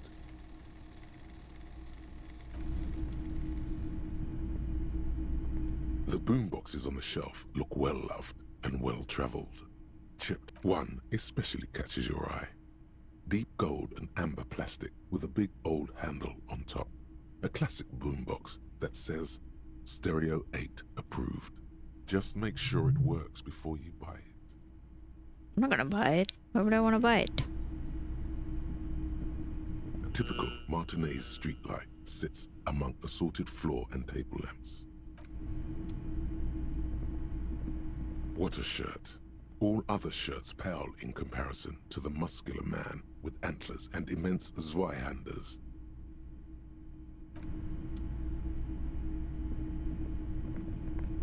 Hello, hello.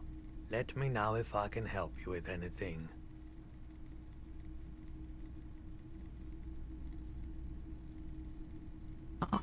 So I can only just Sure. Let me have a look. sell stuff to him. Another time, perhaps.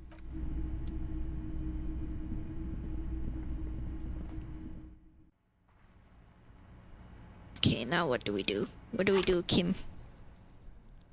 Got a skill point.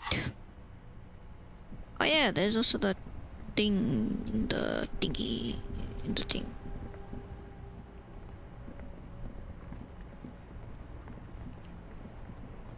Can I, Now it's turning into a kind of a snow limbo, man.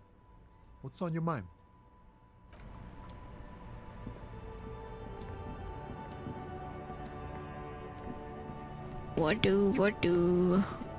what to do? Oh, I wonder if we can talk to the art student.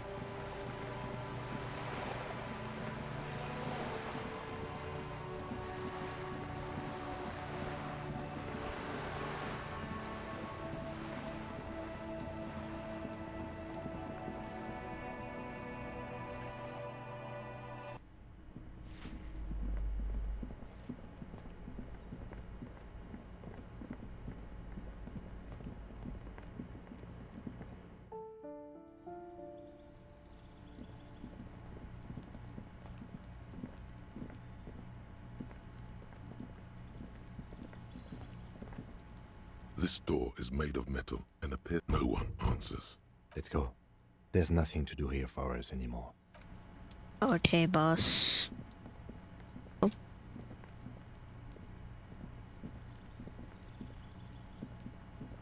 How about this door? I find that door very, very interesting, but I don't know how to enter it.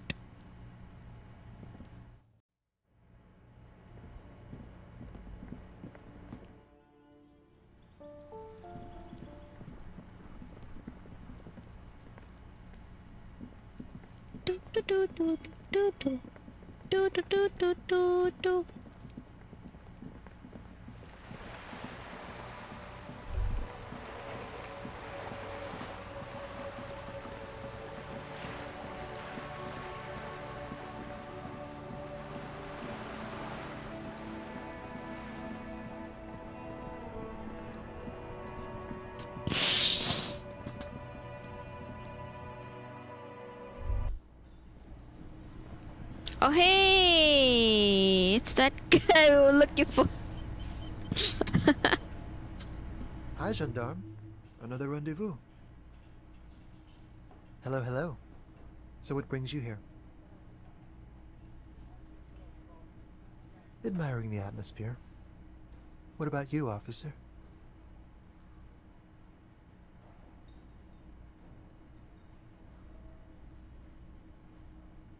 Convenient. But what are you doing here? Talking to me? I don't know. Oh yes, let's see. He knocked on my door a few days after the lynching. I think he was going through the entire building, asking questions. Nothing. That I didn't see anything. Why shouldn't he? What friend? No, I don't think it came up. Muscular, handsome, strong, like one of those military types. Yes, but he was speaking to someone on his earpiece. Yes, you know those tiny speaker microphones that fancy security guards sometimes wear. Just reporting back whatever I was telling him. Oh, let me think. He had an accent. He sounded like one of those mercenaries. He sounded vaguely Oranese. No, not vaguely, scratch that. He sounded definitely Oranese.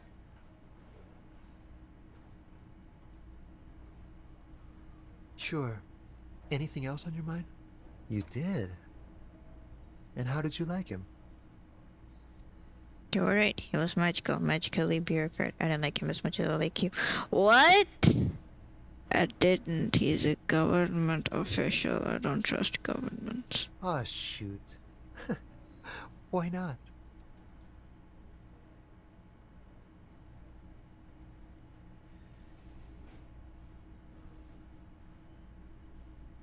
A visitor from the first world. He's not like you and me, gendarme. He can always return to his opportunities in Occident, sur la clé. Still, his coming and going brings some life to the village. Or is it just money? I don't know. Friends, I told you. Sunday friends. Friends who like to get together from time to time. That he won't be there when times get tough, I guess. It is. On Sundays. He has keys. And he likes the view. To the sea, I mean. Hmm? What about me, gendarme? Gosh, I don't Bye-bye, have gendarme. I don't have the composure for this. Or do I? Kinda wanna roll. It's making me wanna roll.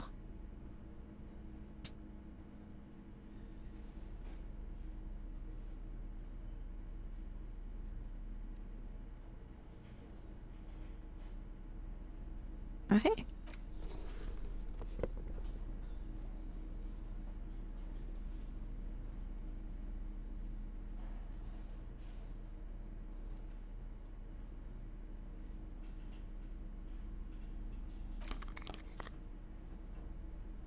Yeah, I look amazing.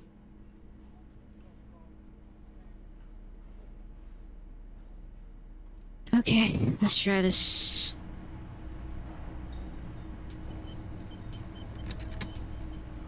Hi again, gendarme.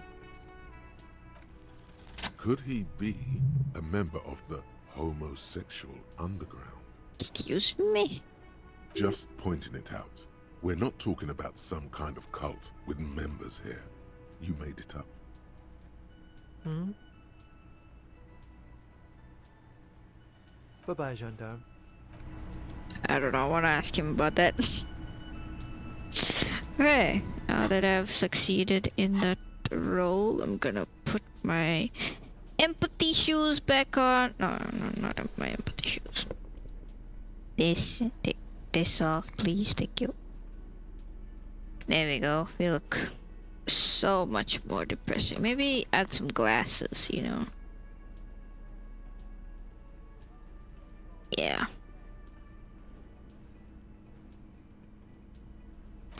Am I kidding?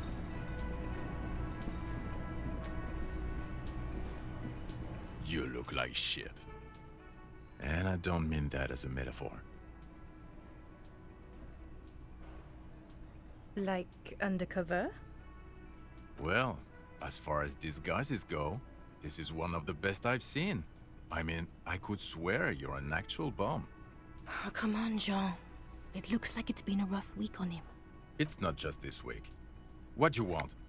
There's something about this guy that matches with a face in your head.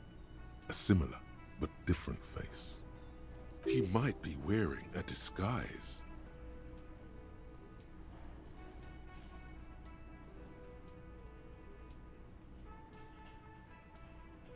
We have the thing for this. Watch out for yourself. That voice, so very familiar. Did you hear it when calling to your station and reporting your badge missing?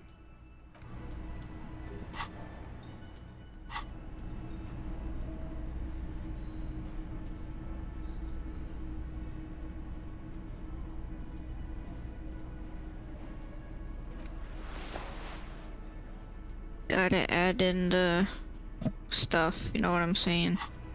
Yeah. Again? He might be wearing a disguise. Oh god, this is not gonna do anything. You know Oh, what it did. is. It's like the two of you know each other. Just ask him. Oh my god. It worked. Yay. Oh, I definitely know you from somewhere. Another life. Yes, from another life. A different life. Maybe the life of a police officer belonging to the ranks of the... To what station do you think you would belong in this alternate and totally fictional reality? Okay, that's plausible. That's entirely plausible. Now we're really getting somewhere. Somewhere good.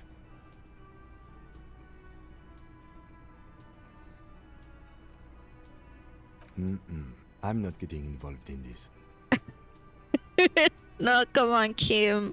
Come on, you gotta help me out here. Yes, it's a hobby of mine. As if waiting for some kind of reaction or response. Something to click. It's not happening though. Who is this guy? Okay.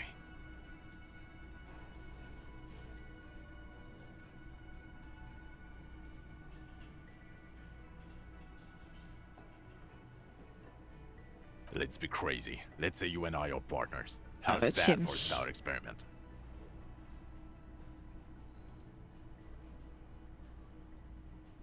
I'm sure he's fucking flattered, but Kim is not part of this thought experiment. In this one, we are partners. The lieutenant is silent.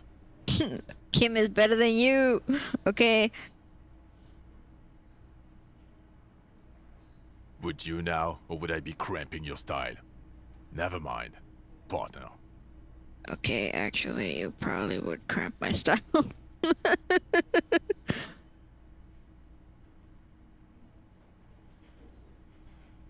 Oh god, I'd hate for that to happen.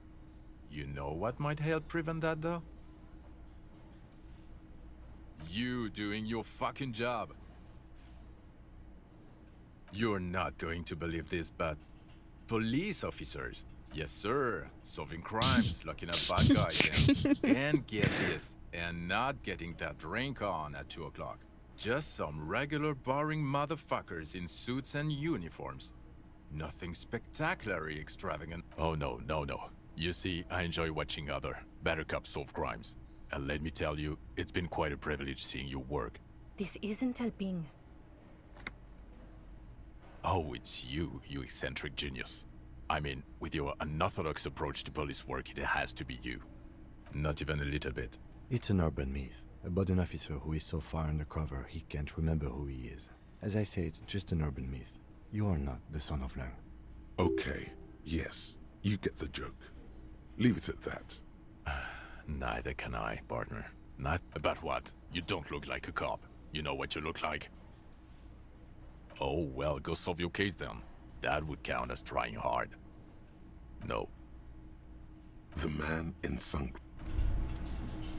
Okay, the man with the sunglasses and his hypothetical Station 41. Weird, right? There's something missing here. Something you can't put our finger on. You know what? Just ask him. I know it sounds crazy, and you'll probably get laughed at, but still. Yes, just cross it off the list. It's probably not true, though. Do I have to? Kinda wanna. Just quick save again. Again?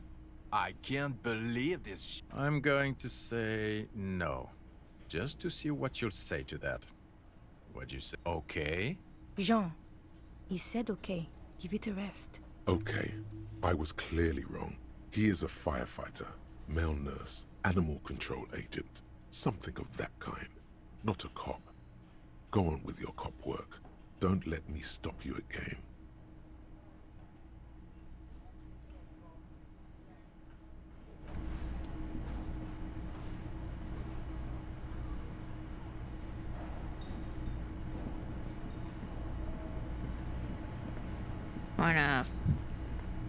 Wanna get this You door see open? a heavy How do I steel open this with door? a prominent dimple lock. It's painted blue. Can I open it with my chain cutters? No? Okay. Yeah. The man ponders his cooking utensils and gives you a little nod. Okay, never mind.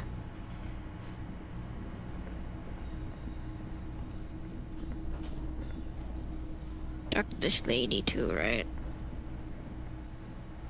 The woman in an arm. I would really prefer not to talk to you right now. I'm definitely not the cavalry. Yes, I am. I know. He's the real deal. He has a badge. It's hard to tell whether he's sarcastic or sincere. But if you had to guess, you would say the lieutenant is being sarcastic. I don't know. I mean, why would I want to talk to you?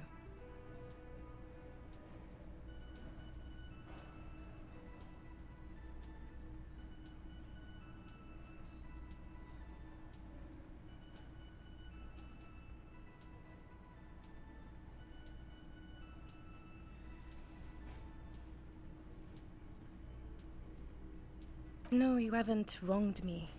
It's okay. Okay, fine. Let's talk. What did you want? What does one talk about with a fellow officer? Of course I'm with him. Why do you ask? You're an asshole. You know what? Maybe we're both assholes. Please, let's not turn this into another exchange, okay? What precinct? Fucking deranged lunatic. You're getting an intellectually unsatisfying vibe from this conversation. Maybe you're doing something wrong.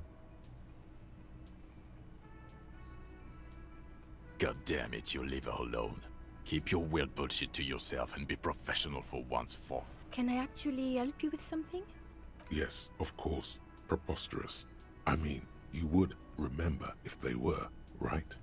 Who forgets their squad mates? That's not possible.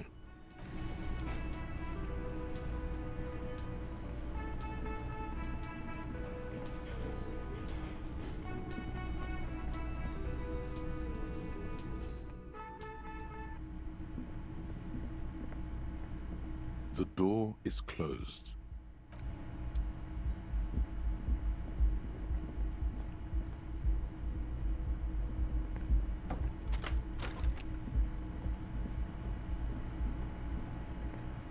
A mirror hangs on the bathroom wall. It's barely covered in steam anymore. You see your face, such as it is. I'll do this at that time, where it's like after we meet that lady who had my gun.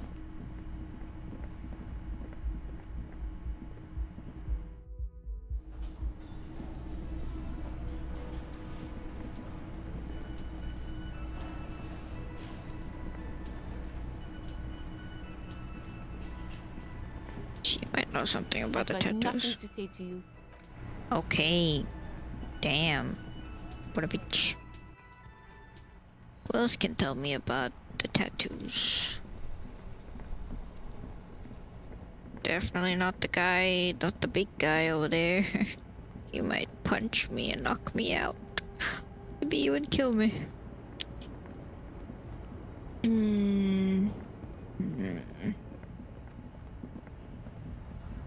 Oh, what about the librarian? She might know something, right?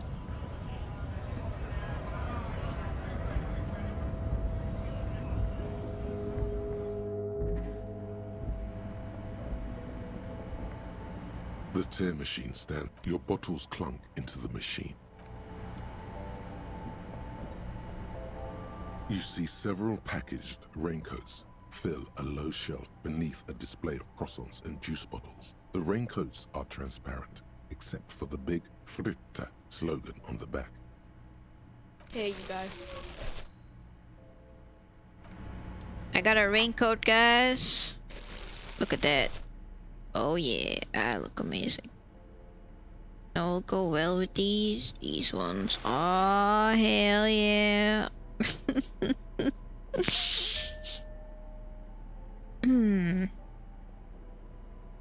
They look amazing. How do I look, Kim? Yes?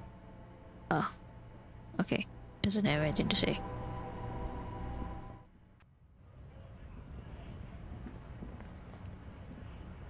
Looking for something odd? Come to tell me to fuck off again? Eh.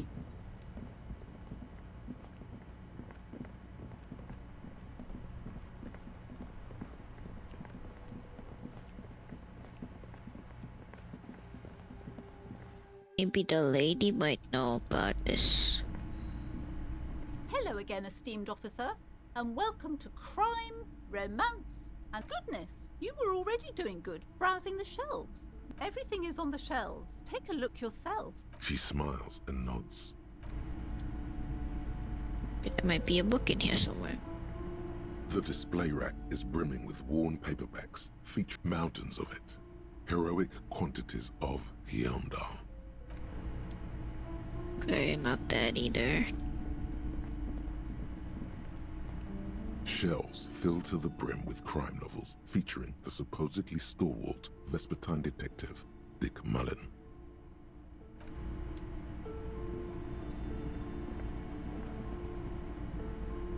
Shelves full of biographies of famous people, whoever they are. say... The Greatest Innocence. Yes, most certainly. It's an important educational tool, delving into the depths of history, religion, and their relation to innocentic power.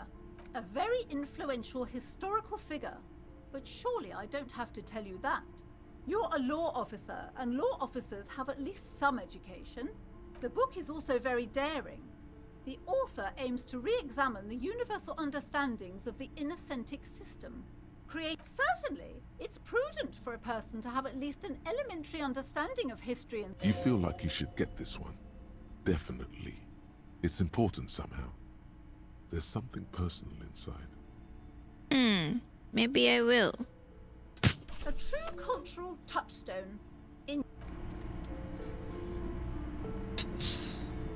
Several maps have been attached to a bulletin. The maps look old and faded. The north coast of a verdant island. To the east, rolling hillside, Hudon.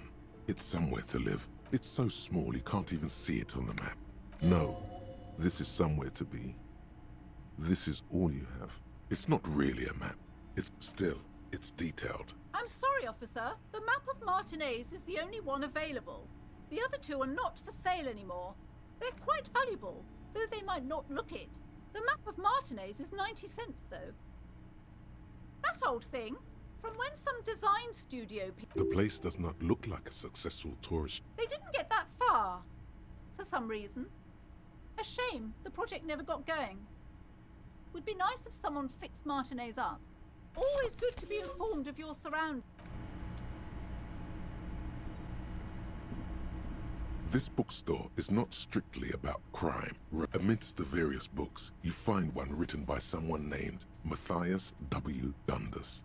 These three things are very important to the working class mind. The point of the book, and many others on this shelf, is to give people, but it serves platitudes, while also telling everyone that traditional medicine, the kind people don't have access to, and which costs more than this book, is garbage, and would only give you cancer anyway, without even curing your cold or anything. Wholeness, unity, balance. When it's up to your mind to heal yourself, then it's because of your mind that you're ill in the first place. It's your own fault if you're ill. Got it? The book features chapters on topics such as how to find magnesium.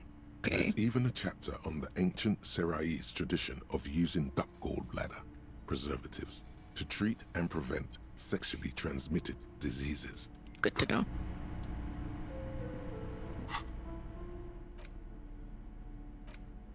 The worn map features the patchwork grid. Your finger moves through the various, finally coming to a halt on the spot where you are currently standing. For a more detailed view of the map, go to your journal and select the Map tab.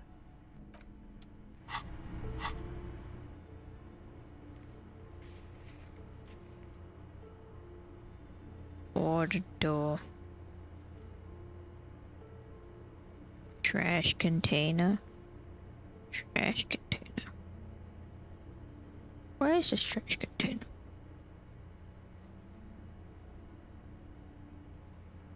Sleeping dock worker.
Can I only fast travel once?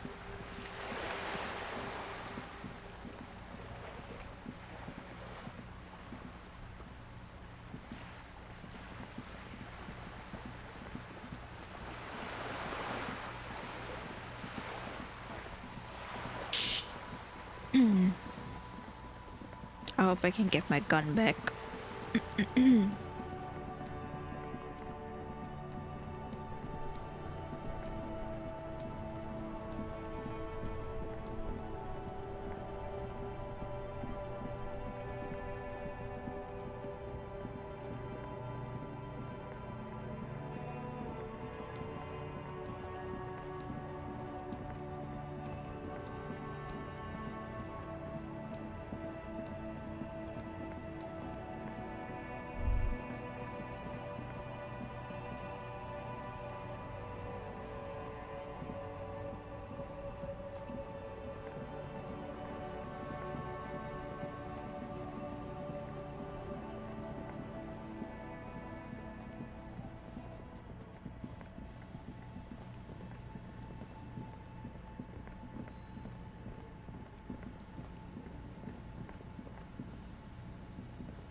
The Greatest Innocence by João Paulo Salomão Lopes de Fuego.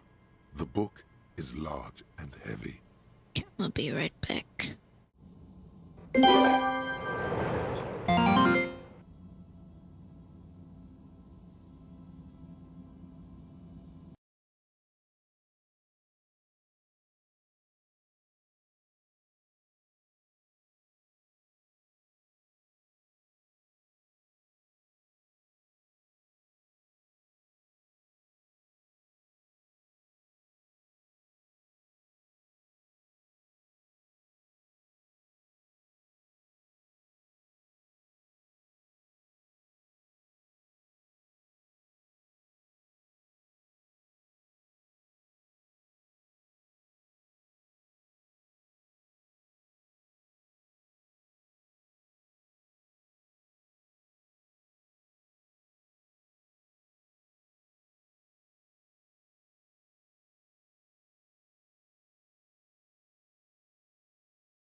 Alright, I'm back.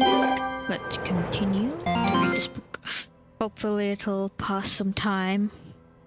Browsing through the various chapters, you try your best to understand the ceaseless overflow, the sprawl of names, dates, places, events historical. Most of it ends up as a twisted mass of facts inside your brain. You can do it. It'll be worth it. There's something here. Your educational survey is done. Did you catch any of that? No. Oh well, it's pop quiz time. Let's see what you've learned. This might take a few minutes. You ready? Oh God. That's the spirit. Here we go. Question 1. Who was the first innocence? Excuse me? Oh yeah, this is what I was made for.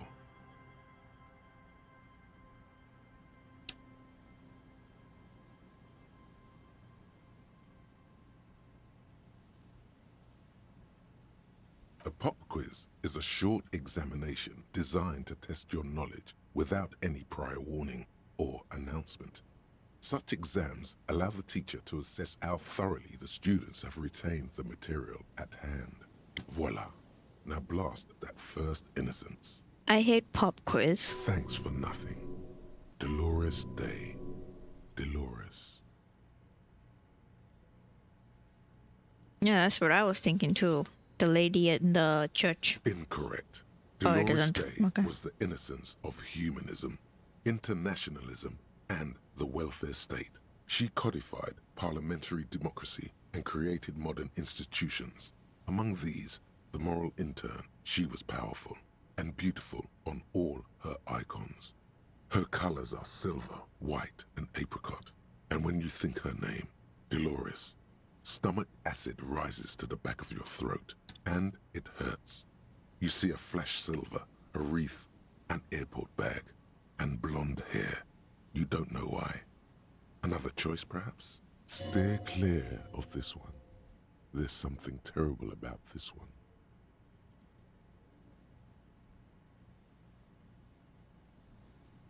A strange sensation of loss. When she left the earth, the dust, and the ice, and the humans. That is unimportant to the quiz. Stop thinking about this. Yes, the quiz is impersonal. No need to rouse sensations in yourself at the mention of Dolores Day. Who was the first innocence? It wasn't Dolores Day.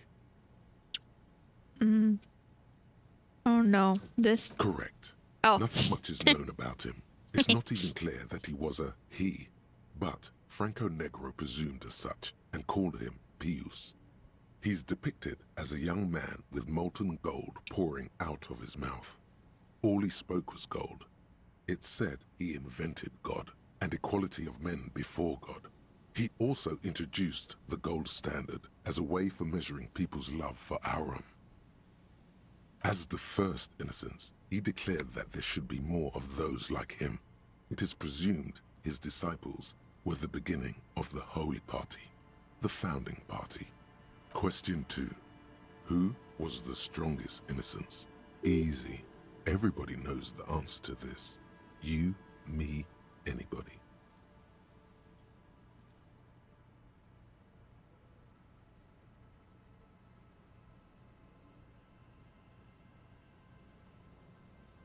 An innocence is the highest category of historical personage in the world, a literal personification of history. Traditionally, an innocence, when anointed, assumes supreme rule over the Occident or the known world in general, at least the parts that matter. I can do better. Okay. So commonly, an innocence does not enforce his or her power through military power. This is seen as unnecessary. The innocence wins because an innocence can't help but win. For their deeds are inevitabilities. Did this help? No. Damn. Dolores.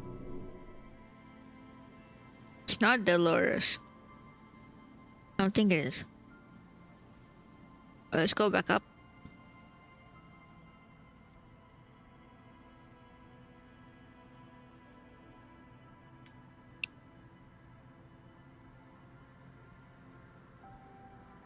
Oh, she was powerful. But she wasn't the strongest.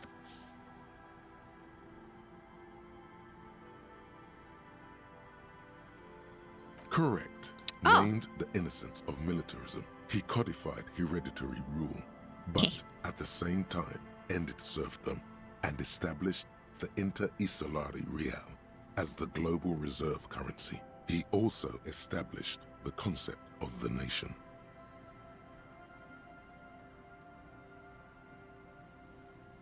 Franco Negro attempted to solve the rising tensions between the aristocracy and bourgeoisie by building a unified society in which every man has a place and a mission, but at the same time may rise to nobility provided on the strength of his virtue. Question 3. Who was the false innocence? Got it under control. No problem. Solid on this one. It's widespread historical information. Yes, there exists a group called the Founding Party, known as the Holy Party, during the time of the Pericanacian. This, the world's oldest international organization, spends its time in search of either the re-emergence of the innocents or new members. There seems to be a mix-up with the sources. It's not my fault. Oh my god, encyclopedia. Yo, literally one of my highest levels. I can't believe you. At least it clearly wasn't Dolores Day. She wouldn't be false. She's beautiful.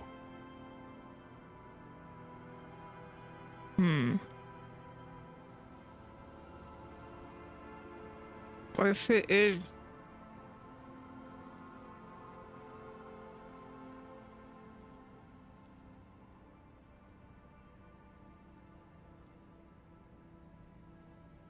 Oh, it disappeared. Oh my god.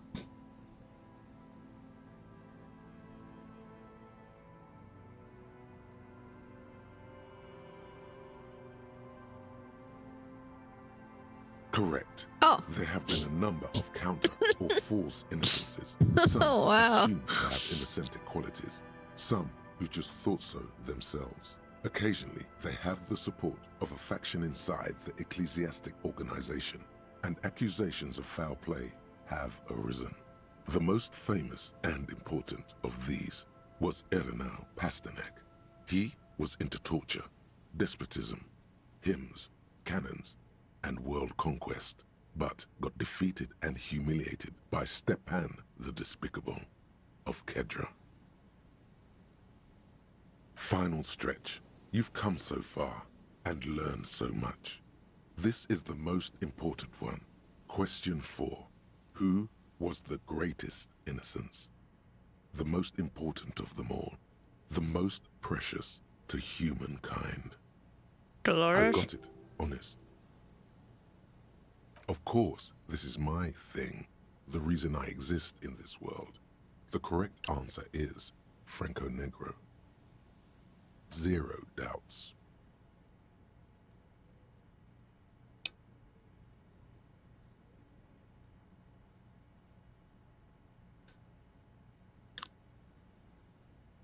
I don't know about you, man. I don't know. Maybe it's Erno. Or maybe it's Dolores.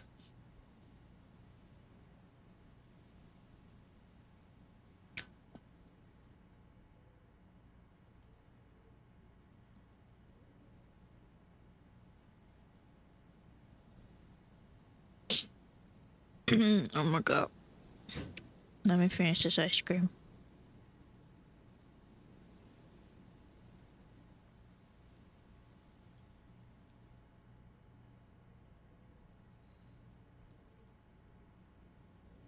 That is good ice cream, man.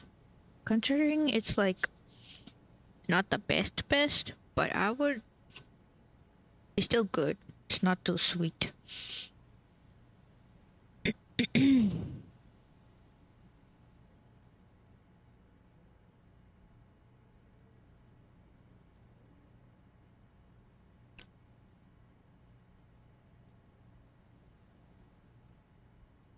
I think it's Dolores, man, because they said because that was a lot of human thingies in her description. Okay, so I'm like thinking maybe it is Dolores. Gonna pick this. Correct. The myths might see Franco Negro as the father of nations, but as of this century, Encyclopedia, you lied to me again. Dolores Day has I become mean, widely you weren't that regarded good. as the I'm sorry. greatest innocence. A most radical change to the whole fabric of the world. Everything from inter-esolary travel to the connected world to 3 consecutive scientific revolutions can be traced back to her. Every decade that passes, she seems less human somehow, and more beautiful. Yeah, the lungs too, the Congratulations glowing on lungs. finishing the test. The results and your subsequent grade have been calculated. You get a B. Good enough. Everyone misses a few from time to time. The fact that I mostly got B's too in my exams when I went to school. You would have done better if you just dialed the Dolores Day down a bit. Huh? Take what? Uh-huh. You are really just talking to yourself. It is quite silly. Okay, I read the book.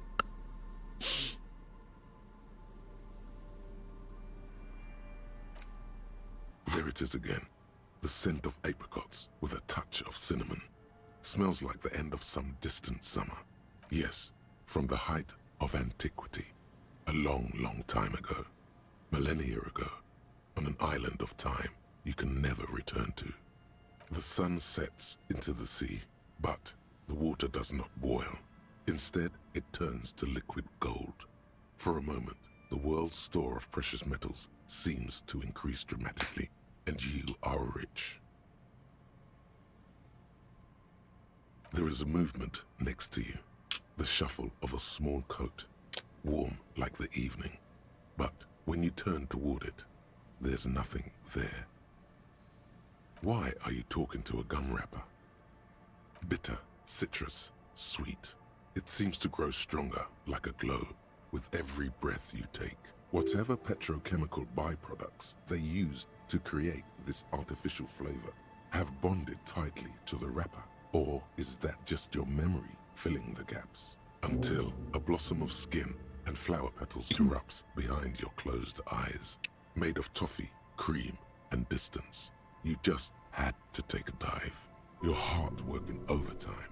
Trying to keep up with the panicked synapses firing all over your brain. Moving liters of blood through you.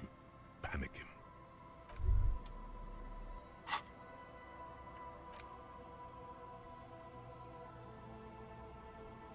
Why are most of these giving me -1s, man? They're giving me good stuff, bro. Like whatever these would be. Hobocop. Oh, hey, I talked about Hobocop. Well, I kinda don't look like a Hobocop anymore. Ugh. Cold.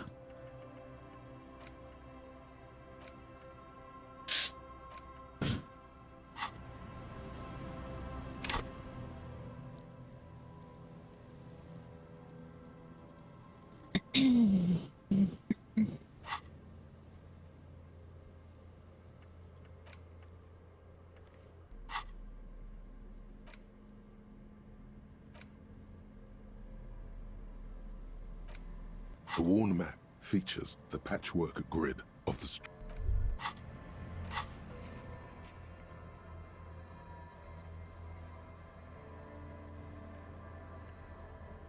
Still have like 2 hours to go.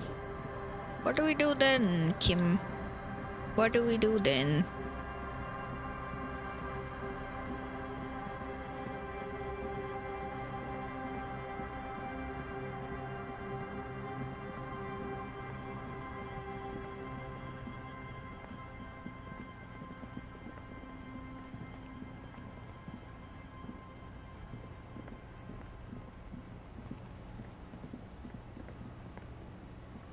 Our tenant, the policeman. I hope the waves don't keep you up at night. What?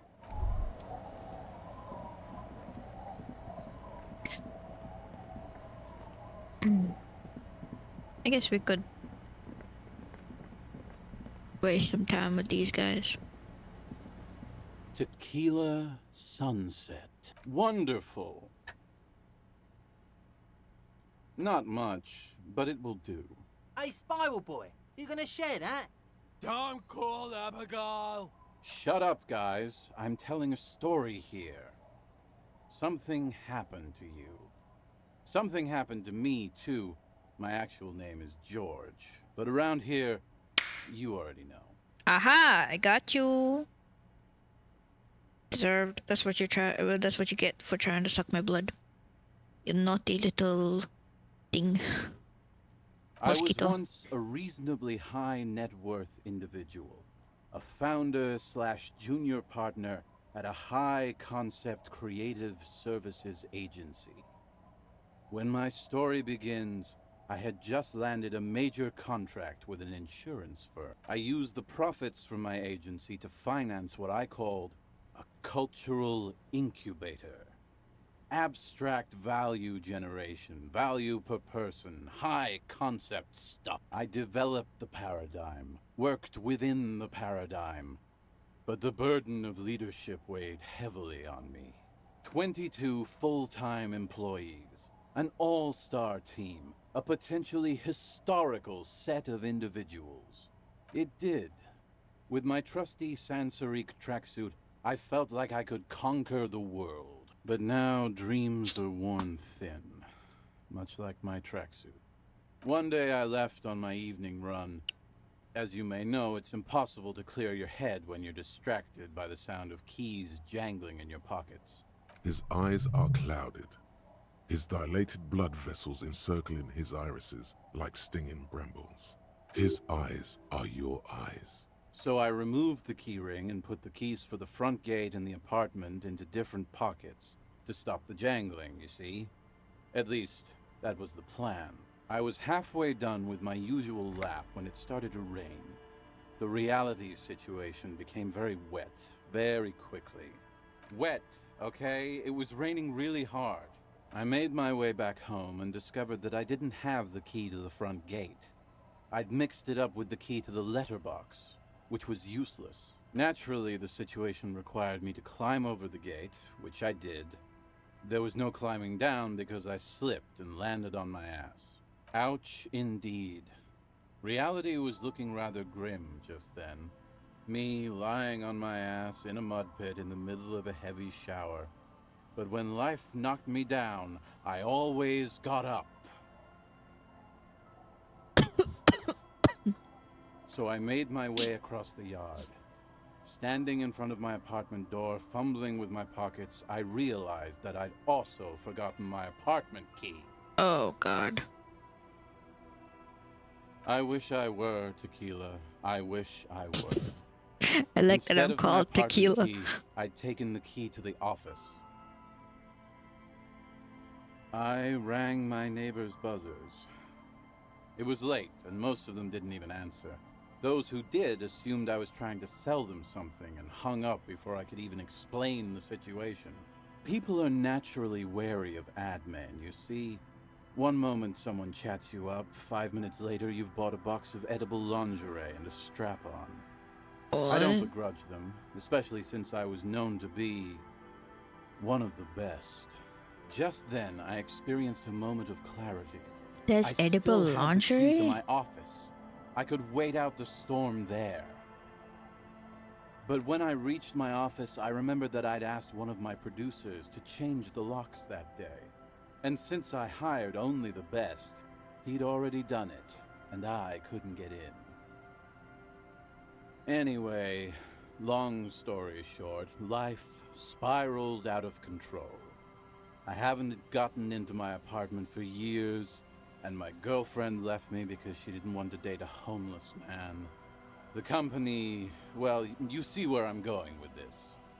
So, now you've heard my tragic tale. What do you think? Like nothing you've ever heard, huh?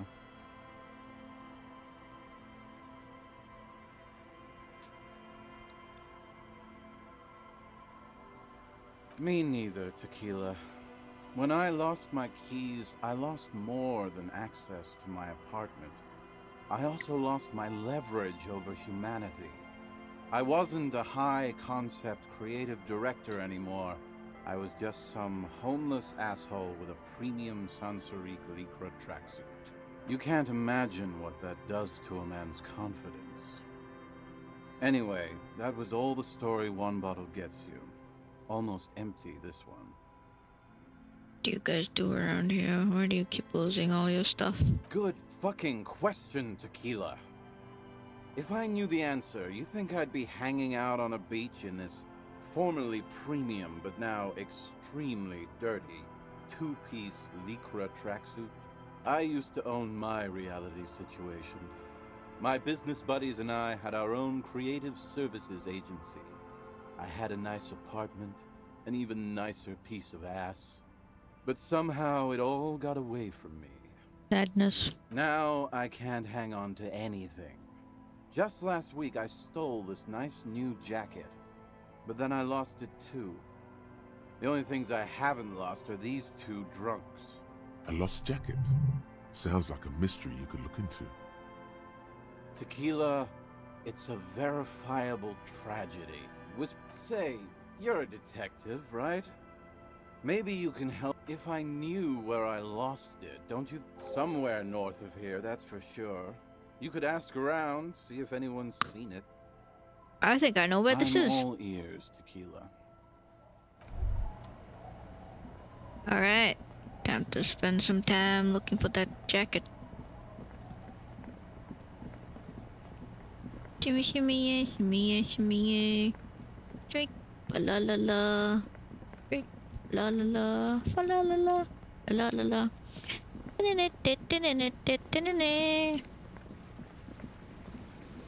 Let us continue on our venture to find this man's jacket. Just somewhere around here, I think. I think this is the one.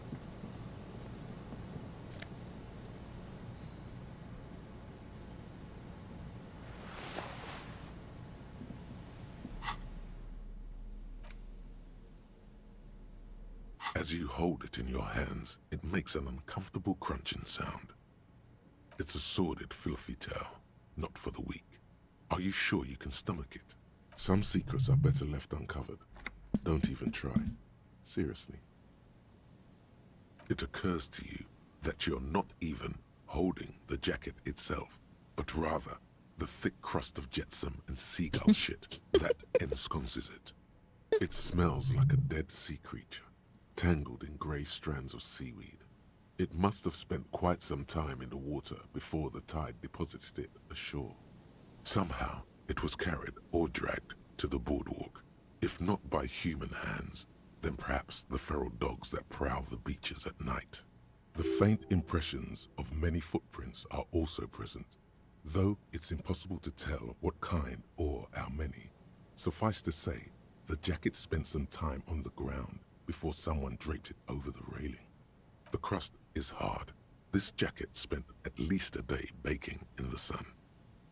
It's too late. You've already thought about it, and now your hands are covered in muck. Now you're just flicking that shit everywhere. This is a disaster.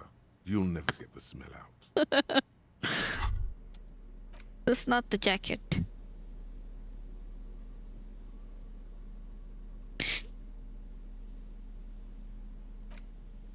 As you hold it in your hands, it makes an uncomfortable crunching sound. It's probably better that way. Why did I take it? Why did I take it?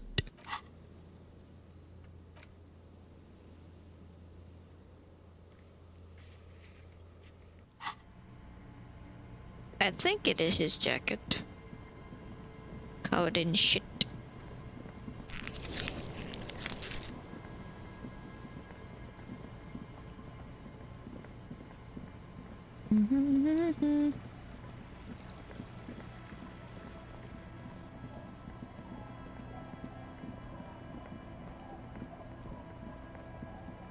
Kitsuragi must be wondering, what the fuck is this guy doing, man? We're supposed to be solving a crime. Tequila, Tequila. I knew you'd come through. Let me see. What? This isn't my jacket. My jacket was beautiful. This is fucking filthy. What am I supposed to do with this? I'm not taking a disgusting pile of hobo rags. I may be in an irrecoverably decaying orbit, but I've still got standards. Either bring it back the way it was before, or find a dumpster to burn it in. You know, despite the guano, it looks like the jacket itself is stain resistant. It may just need a good scrubbing. Okay, I guess we're gonna go wash it now. Oh my god. Hey lady, can I wash the jacket in your basin? Our tenant, the policeman. I hope the waves don't keep you up at night. I can wash it for you, but it's going to take about a half an hour. Think you can stay put for that long? Half an hour? Yeah, I could use a can. breather. It's been another track and field day. Well, hand it over then, and I'll see what I can do. Must say, I'm proud of this one. It's pretty nice underneath all that filth. I hope you take better care of it than its last owner. Hey, wait a minute. Oh my god, look at that. Do I want it? I don't want it actually. It looks nice. I'll just wear it and see how it look. Nah, I like the yellow one better. Hey, look at me. I look amazing. This thing, this yellow raincoat, I'm Georgie, bro. And Pennywise the clown gonna kill me. Tequila sunset. My jacket? A look of consternation crosses the man's face. He looks at you, then at his bottle, then back at you. What the fuck are you talking about, Tequila? Faun? That's medium concept stuff, not my style at all. I can't believe I'm saying this, but maybe you should lay off the booze. It's fucking with your head. It becomes abundantly clear to you how this man managed to lose his keys, business, friends, and girlfriend. I'm calling it. It's neurological.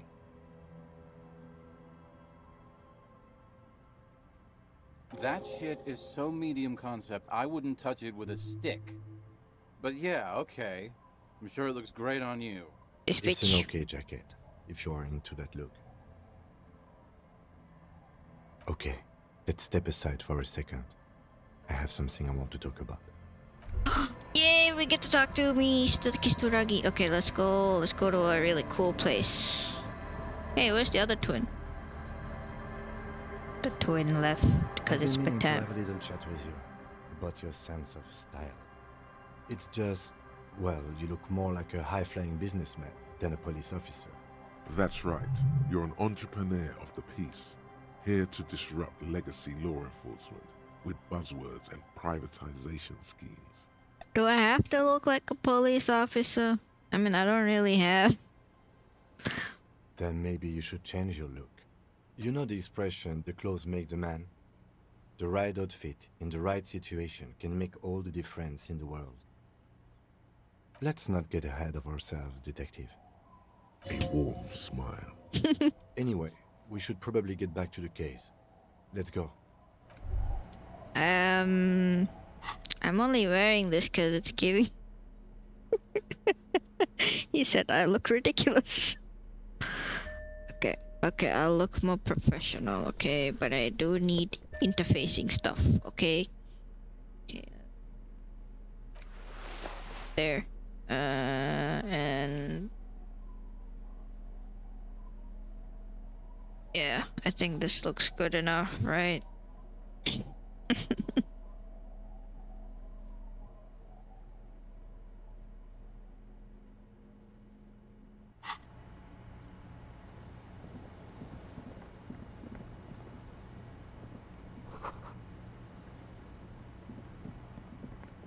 Why aren't you asleep?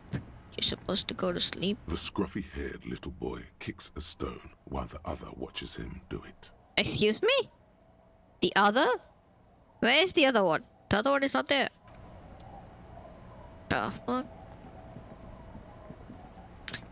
Okay. Yes? I don't have anything to say. Kitsuragi.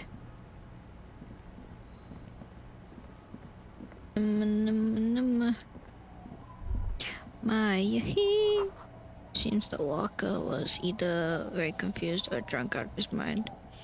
Yahoo! Yahoo! Yahoo! Yahoo! Yahoo! Yahoo! Yahoo! When you leave, my colors fade to gray. Oh, away. Oh, away.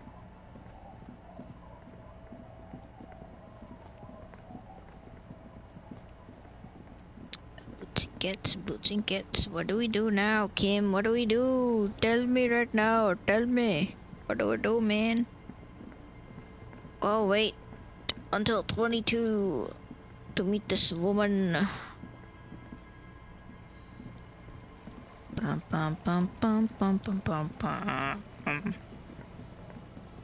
Yeah, let's go to the church. Maybe that lady who's that lady, you know the lady? Yeah, might find her. Oh! You feel the shadow of a very large building fall on you.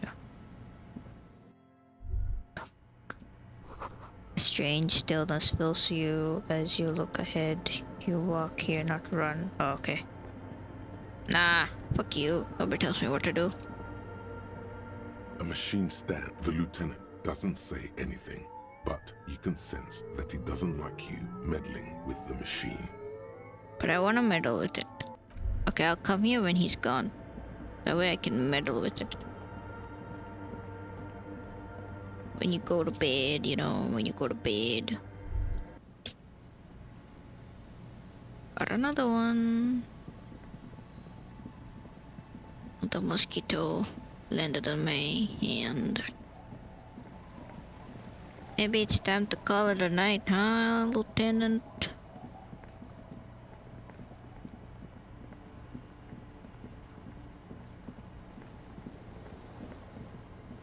It's getting cold, this late in the night. Time to call it a day. Good night, officer. We'll meet in front of the shack in the morning. A brisk coastal wind still howls against the window of the shack. Occasionally, the waves crawl in under the foundation, producing a low hum. The room feels muffled, like you pulled your hat over your ears. Outside, it is cold and windy, but you're inside, and it feels safe and warm. What is this place to you? Okay. My new hangout where I could silently sit, drink, and die while looking at the waves roll in. My forward base for the coastal part of the operation is free. That's enough. I could live here. Looks like this is my new home. Wonder where the old one went. Overhead, you hear the forlorn shriek of seagulls. Far below the birds, a wooden boardwalk filled with abandoned stands, tables and benches. Echoes from a long-lost time. A middle-aged man stands in a rundown shack on the edge of a fishing village, listening to the heater hum on the wall. Outside, the howl of the wind has picked up. The waves crash against the stilts again. It's as if you think the thought, but in someone else's voice. Look under the floorboards. Under the floorboards? What? An old mirror hangs on the wall. You see the reflection. Oh my god, I can look at my reflection through here. An old mirror hangs on the wall. You see the reflection like the rest of you. It comes from a bad place somewhere in the past. That's... Oh, come on! It's 72%. It should work. Wait, I have clothes. Yeah, clothes will give me some of that good stuff, you know? I like these shoes. Where's this? Where are the glasses? This one? Ah, there's this one. Okay. Now what you do? Yes. You see the reflection of your face? It belongs in the new, the third decade of the current century. Enough time had passed from the failure of the revolution that For a fleeting moment, free market economy seemed like the ultimate, uncontested way of life for our species. Things were good. It was smooth sailing. People made gold and champagne-tinted interiors and facades to suit the times, calling this the new style. But more importantly, disco happened. Disco happened. For Revachol, your city, that meant only one thing. Guillaume le Million. If it doesn't rhyme, you're not pronouncing it right. Out of the dazzling swirl of disco music, in an open air, Boîte de Nuit, somewhere in Revachol West, Guillaume's blonde mane appeared on the screen. He sang some bullshit. Then he made the expression. So I adopted it? Why? I feel the need to add a clicking sound when I make it click click. How long ago was the new? Anything else like who I am? Why did I become a cop? Why did I trick myself into oblivion? Everyone loved it. Maybe you thought some of the stardust would rub off on you. Maybe it did. Either way, it's all gone now. Oh, the click is used to spur on a horse. It also features heavily in Guillaume le Million's regional mega hit, Don't Worry, Your Pretty Little Head. Sometimes you like to add finger pistols to the mix, because, unlike Guillaume le Million, you are a police officer. It's your nifty little way to say, I'm armed and dangerous. There is a vast ocean of time between right now and the expression, looking good on you, or anyone. 2 decades, if the calendar is to be trusted. Humanity has run aground in that time. It's a different world now. The expression is a relic. You have some understanding of the near history of disco, plus the trivia you've picked up along the way. Episodic memory, however, remains in the dark. It may never return. You should prepare yourself for that. How sad. It doesn't have to be. You can swoon over Guillaume and his champagne-corked smile whenever you want to. Maybe some of the stardust will return. Oh, I can? But I don't want to. Remove these weird-looking glasses.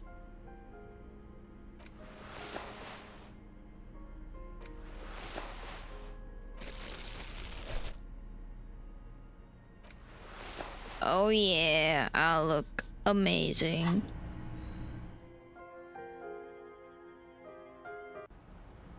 Right. Let's go to church and meddle with things.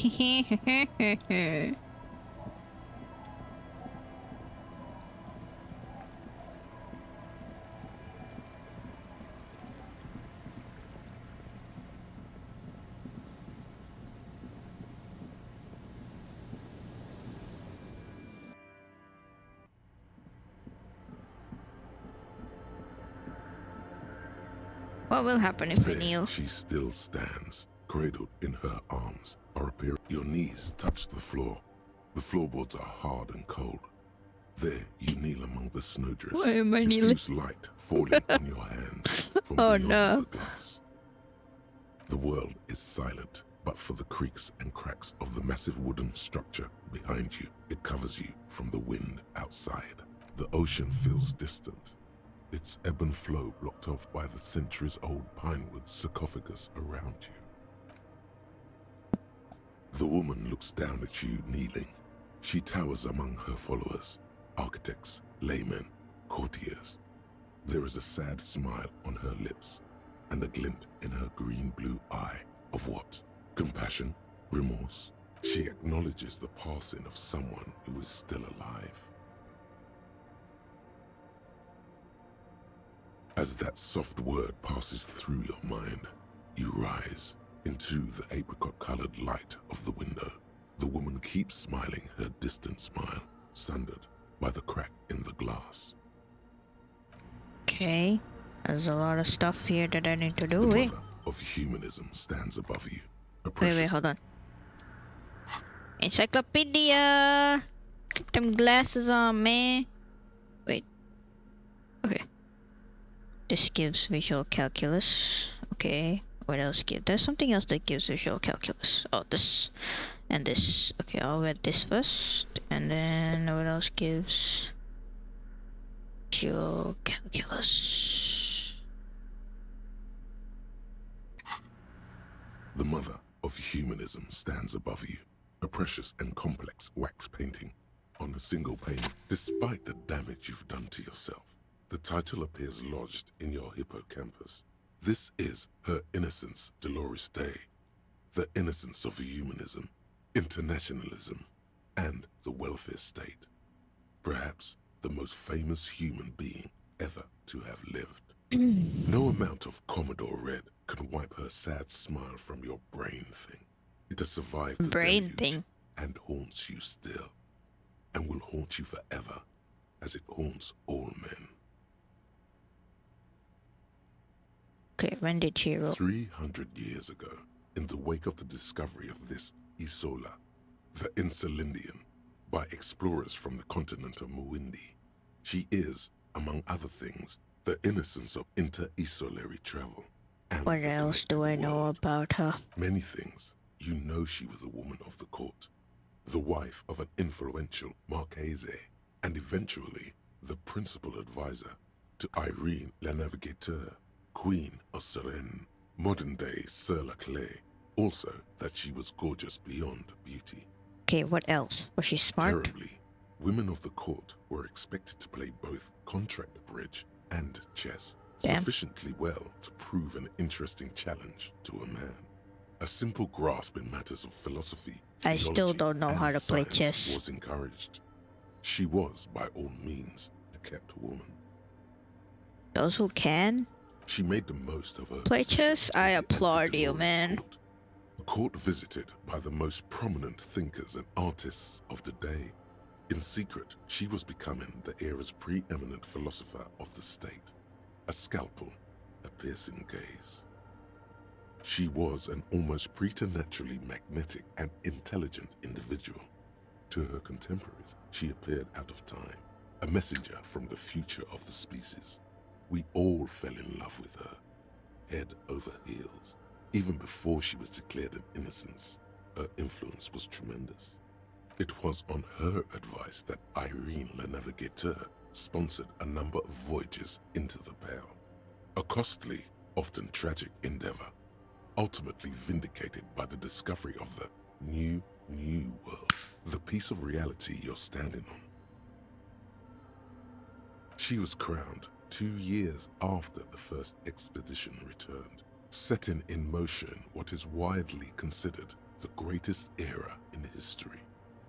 The DeLorean era. Wow. Wow indeed.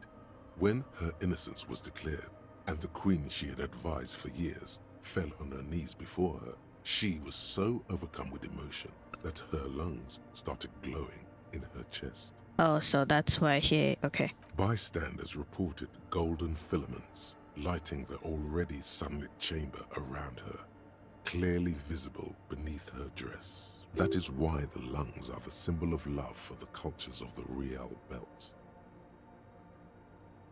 As did we all, the lands of the Mest and the Occident, and even faraway Supra-Muindi, altogether 21 of the 40 mundial nations of the time, immediately accepted Innocentick rule, even before her crowning.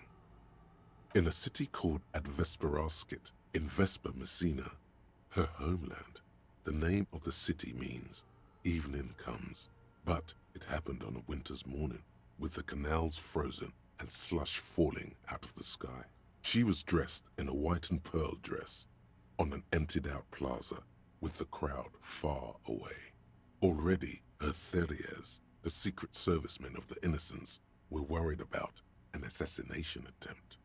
Oh yes, she looked like humanity's young mother, a perfect mother, insultingly beautiful. It was as if her face and shoulders and hands were covered in a soft down of underfeathers. You know this well, very well.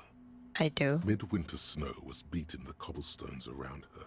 A small attaché of officials stood by as her Theriers placed a white gold wreath on her head. The crowning was mostly witnessed by Secret Servicemen. One of the men in this Secret Service killed her 22 years later. A young man who had come to suspect that Dolores Day was not entirely human, but something else. What? Something that had walked in our midst, watching us stumble for hundreds, if not thousands of years, until it decided to interfere in the course of our history. We were supposed to come up with this ourselves. The man was reported to have screamed at the innocents. Is she a skinwalker? Dolores Day was shot in the chest with a fowling piece 8 times. The man, thought to be insane, said he once touched her and her body had been unnaturally warm, like a furnace, and that sometimes, while on duty, he observed her forgetting to breathe for over 10 minutes. This inhuman quality was witnessed by many others as well, glowing lungs and all. It is commonly attributed to mass hysteria and religious psychology. Terrifying is a term too emotionally charged for your semantic memory, or what remains of it. Although she's often considered to be the greatest human being to ever live, there was something ominous about Dolores Day, constantly surrounded by her terriers. She was the most socially secluded and least self-aware of all the innocences. Some modern thinkers would consider her a war criminal for the campaigns she waged against the Mesk state. And then there were the resettlement programs. Then what happened? The Mesk state tried to detach itself from innocentic rule. Parts of the world were experiencing whiplash from accelerating into secularism. Her mandatory education programs and mass resettlement of upstream Marguerite were problematic as well. Dissenters were suppressed by a military force she called the Army of Humanity, suggesting those who fight against it are not part of humanity. She adored chess, yes, but also military war games. Dolores Day often holds a tiny tin soldier between her index finger and thumb. In icons such as this, she was also blonde, the blondest woman you have ever seen, with green eyes the color of the Pacentic, mare interregnum. Little is known of her Marchese husband. It's as if he vanished from history after completing his role, which was to introduce Dolores Day to court. In conclusion, yes, there is something lonely, paranoid, and even terrifying that people seldom mention, but feel when they think of her. This subtle terror is part of her iconography. But she was not hell. She is the opposite of that, the wind of paradise, stripping away the covers from the hearts of men. There you stand, below her once more, with... Okay, hold on. Let me wear my other thingy. Wait, I think I'm already wearing it. Am I not? Am I not wearing it? I think I am wearing it. Oh, I am wearing it. Okay. The mother of humanism stands above you. Wait, hold on. Oh, wait, hold on. In case I fail. The mother of humanism stands above you. The shards glimmer in the I failed. Oh, the pain. Oh. I'm okay though. Only quick save. We can just... The mother of humanism stands above a jigsaw of broken shards. Give me it! Give me it! Give me it! A ghostly reconstruction of the stained glass window. Before it was shattered, there was an older woman beneath the younger one, and a text, a light motif below them both. What shattered this mosaic? Unknown.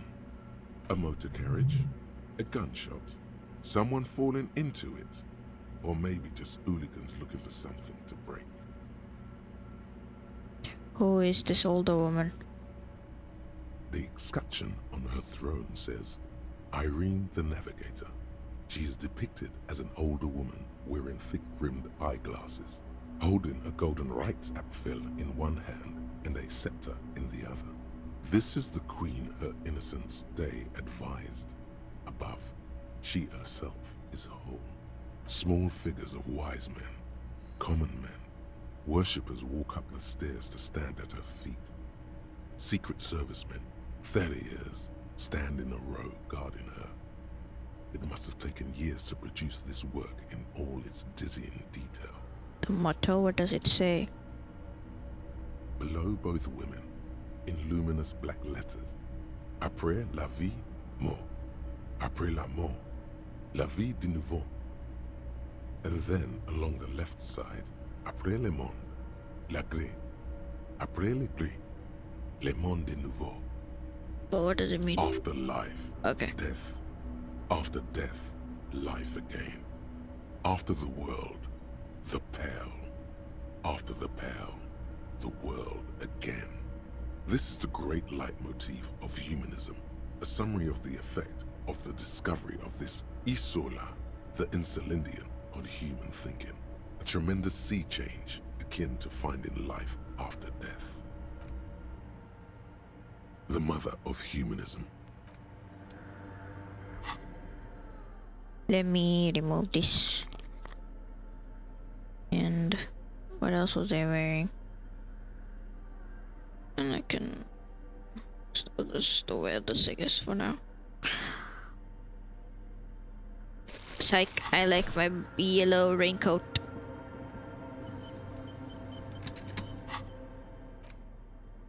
I'm gonna equip this, by the way. Right.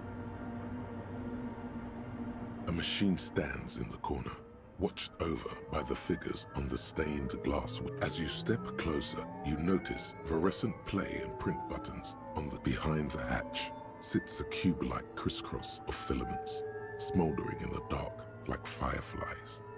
Silver tape on the side says, in black marker, log, February to March. Another filament memory. Press play to talk with the repeater. The speaker comes to life. Static seeps through the machine's planar magnetic driver. Good evening.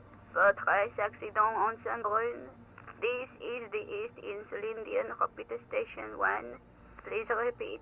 Is this the personal? It's the same old woman you spoke with through the radio computer in the doomed commercial area.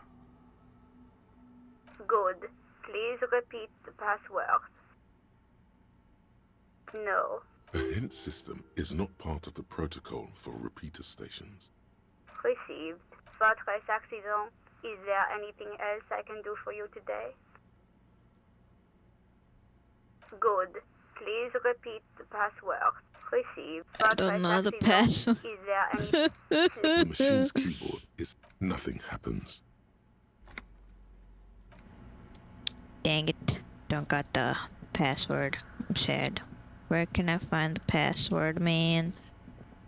Can I find the password? The password.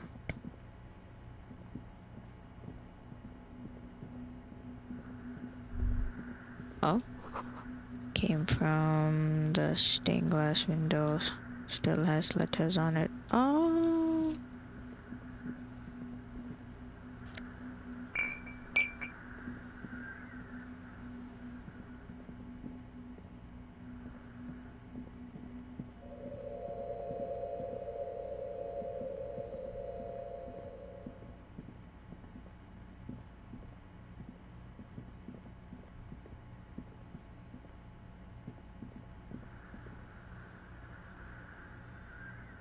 Way or another, gonna get you, gonna get you, get you. The machine's keyboard is still the speaker. Good evening. Good, thank you. Please repeat. Is this the personal log? I have two machines registered to this company name in... Saint-Brune, that's the church. Rue de Saint-Ghislain, the doomed commercial area. Anything else I can help you with? Sleep well, votre accident. The machine's keyboard is still illuminated. Damn it, Daniel.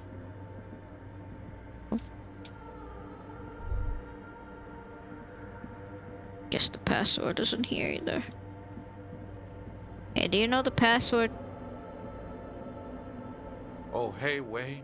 There's coffee in the back. Oh, wait. I meant the mother's love. Coffee in the back. Something familiar about that. Coffee and stale cookies. Too many times, essay. You need it for something. Surveys are a good way to fish for personal information, especially in the name of public safety. Don't sweat it, vato. The password is afterlife death. What you think of that? Makes me almost pity La Nilita. Look, man, I'm at liberty to talk about the sacred blaze of the mother's glorious heart, but not about the coffee. I think we're done here, essay. Oh, he left. Yeah. Yeah, we know the password. Oh yeah, we know the password. Oh yeah. Is still in the speaker. Good evening. Fortress. Good. Good. I have unlocked the filament. After ending the call, please press print to access the filament. Fortress accident. Is there anything else I can do? Sleep well, Fortress accident. The machine's keyboard is the printer prints out a long text document with dated paragraphs. It looks a bit like We did it, found the password. Thank you, crap man. The first entry, made on the 4th of February, 51, by an unknown author, is short and concise. Arrived at the church. The door was boarded up, so I used the crowbar to get inside. Looks like the place has been deserted. Nothing out of the ordinary, but I'll ask around. Need to figure out how to get the electricity in. 6th of February, 51. Had a little chat with the local fishermen. Said I shouldn't go near that place, that the church was spooky and ridden with narcotics. It's a little spooky, all right. Still haven't figured out the electricity. 7th of February, 51. Finally got the electricity in. Next on the agenda, a new antenna. I'm thinking ESCA series, something advanced. 8th of February, 51. Bought the antenna. Had some problems setting it up. Called Simon for help. Heard the others are back to making art. Drinking somewhere out of town. Sulislav started a rock band again. Lexi has been seen asking money from strangers. But at least the artists have their act together. They're qualified labor. They can get work anywhere. Graphic design, ads. The programmers are doing fine too. I mean, they're programmers. The writers, though, they're fucked. I just have to find out what caused that data loss and be done with it. Still don't understand how it managed to wipe out the backup, when the backup wasn't even connected to the front. I know. Everyone thinks it's impossible. They say I must be lying. I'm here to set it right. She must be talking about her former colleagues from Fortress Accident. They all sound like radio game people. 12th of February, 51. Brought some food from the grocery store. Apparently, there's a strike going on in the harbor. Definitely not happy to see the Martinez people again. Everything's now set up in the church. Going to start working tomorrow, 8 a.m. 25th of February, 51. I've been sending data up to Lintel for a while now, trying to recreate the data loss, but nothing. Didn't even feel like logging in, the disappointment. But I did discover a curious audio-spatial anomaly at the back of the church. I've named it the Swallow. It swallows sound. Need to get some mics. 28th of February, 51. Yes, the first recording it's almost time. That the swallow we can is get a real, gun, and bro. I'm not just losing my mind. It's a pillar of silence with a diameter of approximately 3 meters. Seems like the higher I go, the less I record. This might be a coincidence, or it could be connected to the data loss that led me here. March 51. Some kind of young disco men have appeared next to the church. I've been trying to record the silence to find the epicenter, but now it turns out I've also been capturing the future of dance music, one neo-disco song over and over again. Fortunately, the song is so monotonous, I was able to devise an algorithm to factor it out. The other day, one of the disco men came in. Before I could even say hello, she got scared and left. Good, I don't want anyone distracting me from my work. That Disco man must be a cell. March 51. I got a call from the repeater station. Someone has tried to access the radio computer in our old office in Martinez. Can't do anything about it. The storekeeper still doesn't want to let me inside the building. Thinks I'm part of some kind of curse. How Martinez of her. March 51. A new 2-meter aux cable. Noodles. Crackers. Ping Ping energy drinks. Water. Toothpaste. Gum. Also some canned air. I can't do it. Interrupted by the sound of the church door. Oh, shit. A strange woman makes straight for the radio computer. It's Suna. Gonna die? I hope I'm not gonna die.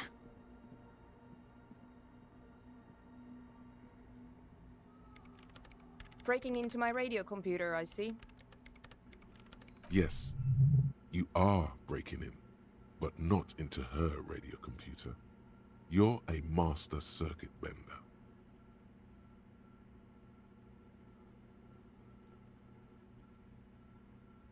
There are no coalition military data links. And even if there was, you couldn't access them over a civilian network. That's nonsense. You're just a police officer. Now please give me some room. I need 2 seconds to see that you haven't destroyed anything. Okay, 1, 2. Has it been 2 seconds?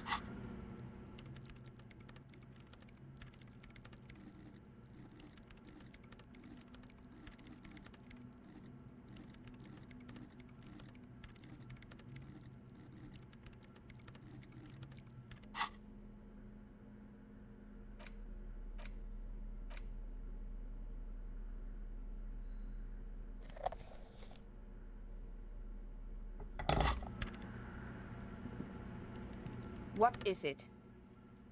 No, you just printed out my personal log and wasted some paper. Yes. Or no. Not anymore. That project is dead. She doesn't seem surprised to be recognized. Rather sad. Something passes over her face before she straightens her back. I am Soona Luukkanen-Kilde, the former lead programmer of Fortress Accident and RSA radios. I have over 16 years of programming experience, and I'm proficient in both Vox and Orbis languages. If you're not here to hire me, I don't really know how I can help you. Did she say over 16 years of experience? That still doesn't answer what she's doing in an abandoned church. I brought them here. These are my machines. Please don't touch anything. Great. You really like those questions, don't you? They're bloodshot. She really hasn't been getting much sleep lately, has she? I'm conducting scientific research here. You can't throw me out. I'm looking for the location of a 2mm hole in the world. Wait, what? She's looking for a disruption in the radio waves. That's what her personal log said. Yes, that's what led me here. But I suspect it might be something a bit more complicated than that. Exactly. What does it mean? Up to now, it has been impossible to say what it is because it's impossible to measure nothing. What do you think it is? What qualities does nothing have? Easy. You measure it by the world around it.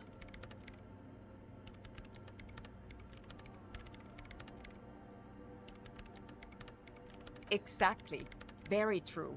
That's what I've been aiming for. That's why I have those basins. I've tried using hydro transducers to record the silence, to find out where it begins. Ah, hydro transducers. So that's what those water basins are.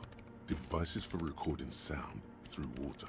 But honestly, it's not progressing very well. Great. Thanks. Okay, let's go find the old lady with my gun.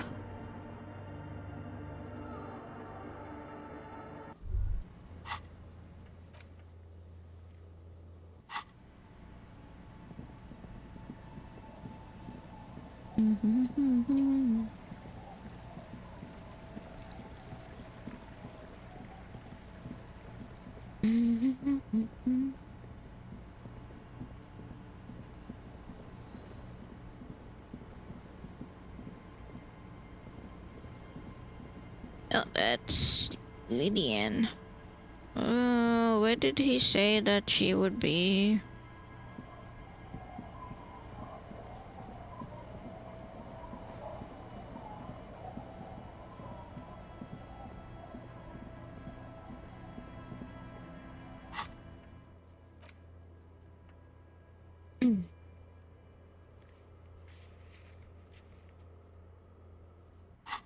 Ah, the boardwalk.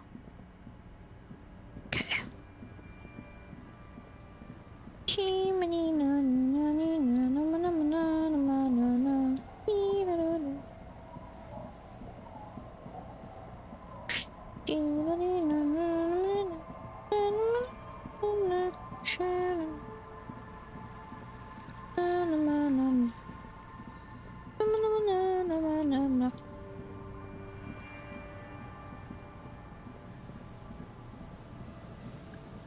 Somebody once told me the world was gonna roll me. What the Put your fuck? hands where I can see them. Oh god. Show me your hands.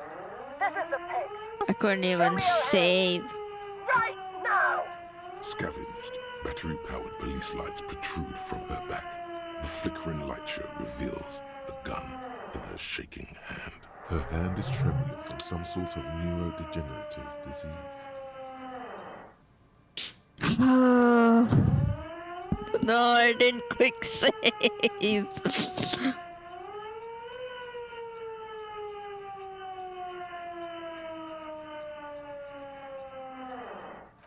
to comply. Suspect is displaying aggression. Her eyes bulge with terror. Veins protrude on her forehead. I am the police. Don't move. Don't move. Suspect is on the loose. Suspect at large. Officer, administer street justice at our own peril. That one extra leg with a baton or extra knee strike above was what was actually required. Oh god. Suspect is under control. Suspect is under control. The situation looks bad. Calm yourself.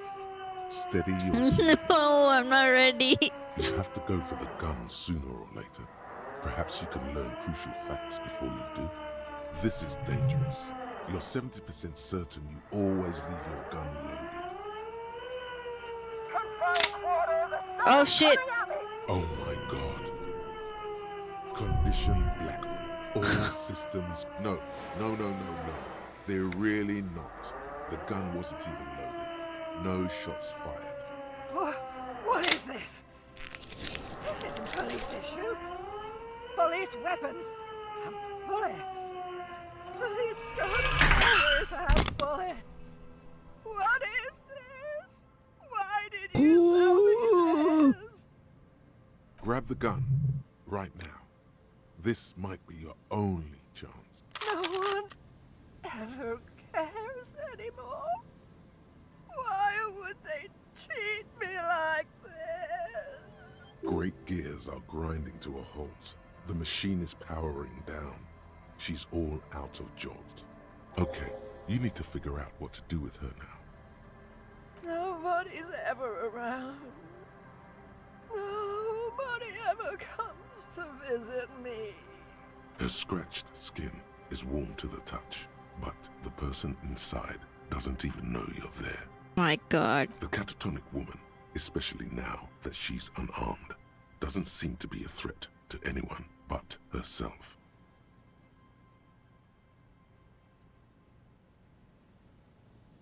Please leave the radio on.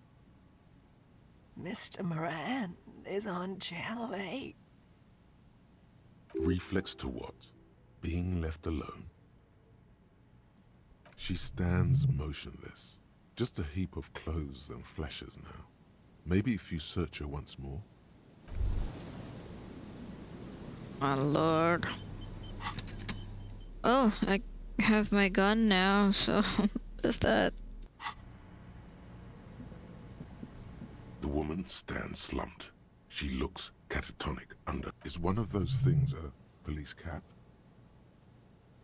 She doesn't even flinch as you reach out and disentangle the familiar-looking lieutenant's cap from her mountain of RCM paraphernalia. The old woman doesn't react to your touch.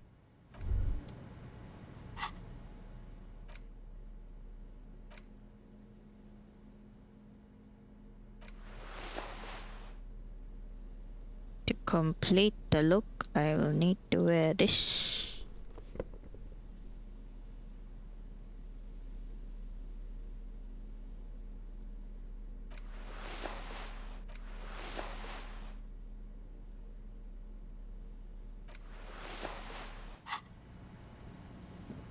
Okay, we got the stuff. Got my gun back. Asked Titus and the boys to take care of the pigs. The woman get to turning into their district. That was their responsibility. Okay, I can ask her that tomorrow, right? Yeah. Let's go to bed. That was crazy. I almost died. Shimmy, shimmy, shimmy, shimmy. Drake, fa la la la. Drake, fa la la. Fa la la la. La la la. It's getting cold. Right then. An old mirror hangs. The bed is comforting, if... Across the room, the heating system hums its soft lullaby. The mattress feels soft and sheets warm. It only takes you moments for the world to fall away.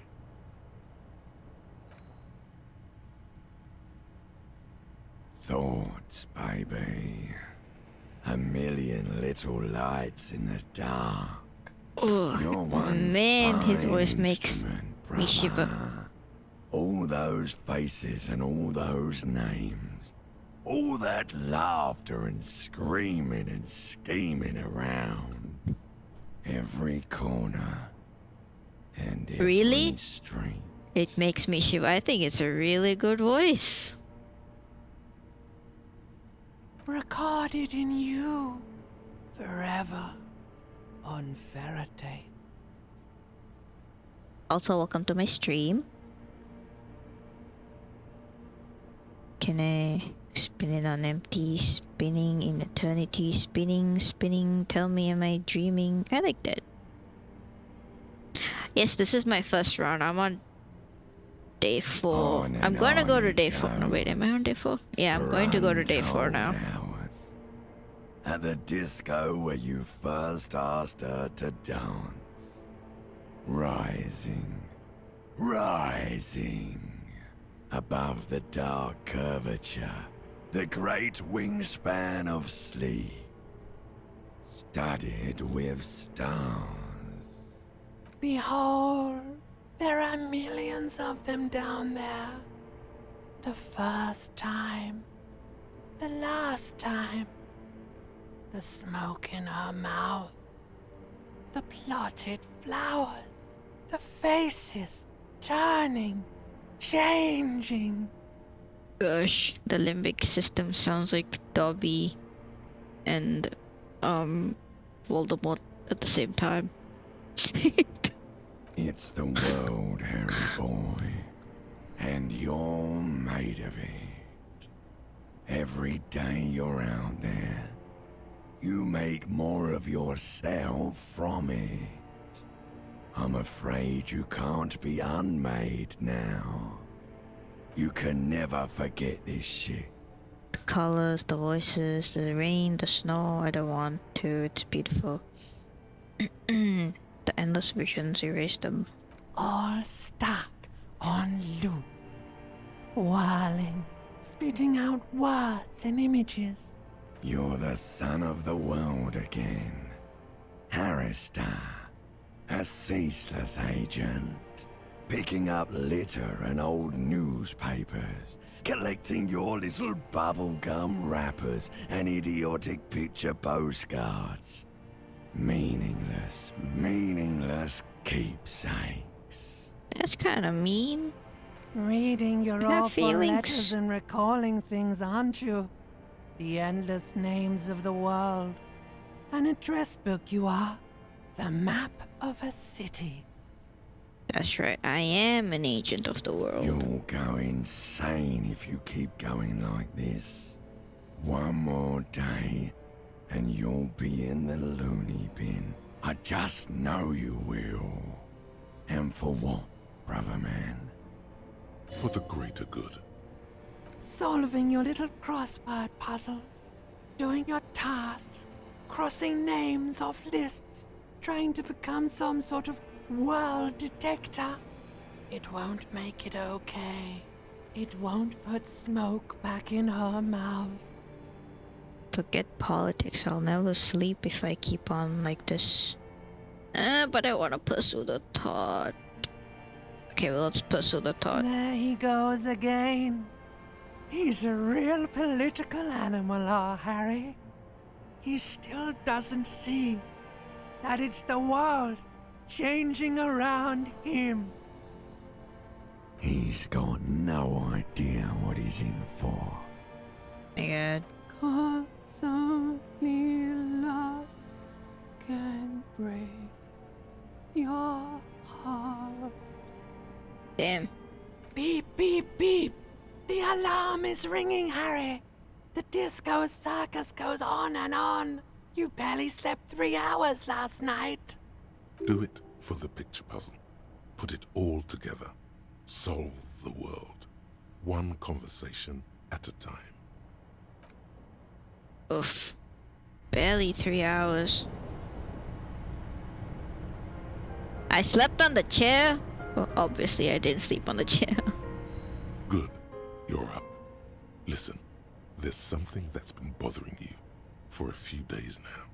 It's a suspicion, or a feeling really, that things are not quite in hand around here. I'm on day 4. An earth-shattering deduction from your psyche. What will those guys come up with next? Every day, things seem to spin more and more wildly, out of control. The center isn't holding. And despite your efforts to moderate and contain these energies, things only seem to be getting worse. You've got to find out who bears la responsabilité. I thought I was assigning responsibility for the murder. Harry, you're thinking about this too narrowly. La responsabilité isn't concerned with trivial questions like who killed who. It's about the real issues. The human welfare index, the price of staple goods, the transition to real democracy. What? The most awesome, terrible thing. It is human nature to crave la responsabilité and to deny it. That's why it must be distributed across many different organizations, agencies, offices, and portfolios. Okay, alright, give it to me, I'll accept responsibility. Whoa. This isn't some kind of dictatorship. Okay, my bad. You can't simply seize la responsabilité for yourself. It must be given by a legitimate authority, like a committee. Do we really have time for all this? And who should sit on this committee? Committee, my bad. Sounds like too much responsibility for me, I don't want it. There is always time to follow best practices. Once someone's decided to cut corners for the sake of expediency, who knows what else they're capable of? A little self-dealing? Only the most even-keeled minds in Martinez. Your half-brother, the lieutenant, is a natural place to start. My half-brother?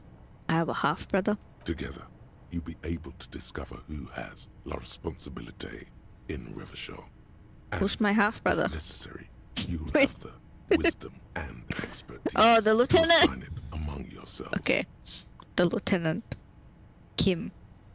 Talking about Kim, right? My brain is like not working at the moment, I'm sorry. Most likely, your findings will be collected in a report, which will be carefully reviewed by your superiors. Once they've reviewed it, those same superiors will produce a set of recommendations to be taken up at the next meeting of the Standing Committee.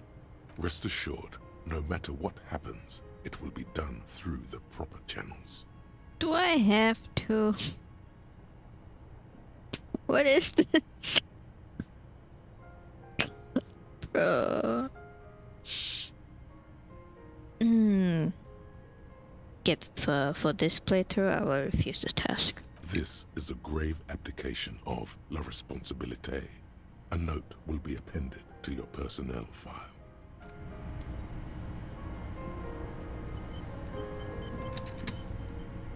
Where's this box? Oh, whoa, what a cool looking jacket. I want to see how that looks like on me. Oh, pretty nice, I must say. Goes well with the pants, these shoes, and if I lose these gloves, you know. And then maybe the hat. I'll keep the hat on.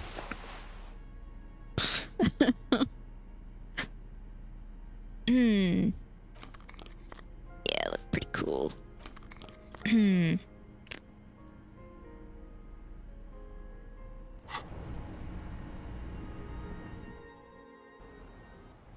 Hey, there's Kim.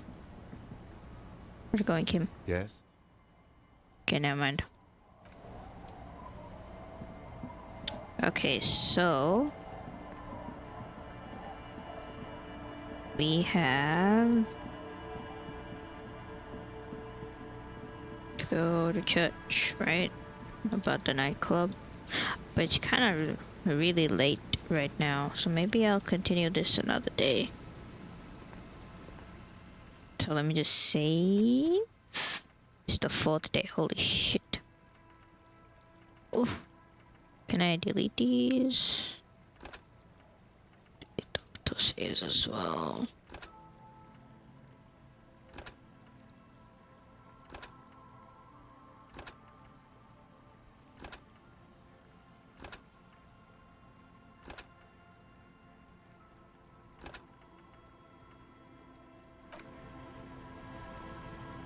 Okay, I have saved. I shall see you guys next time.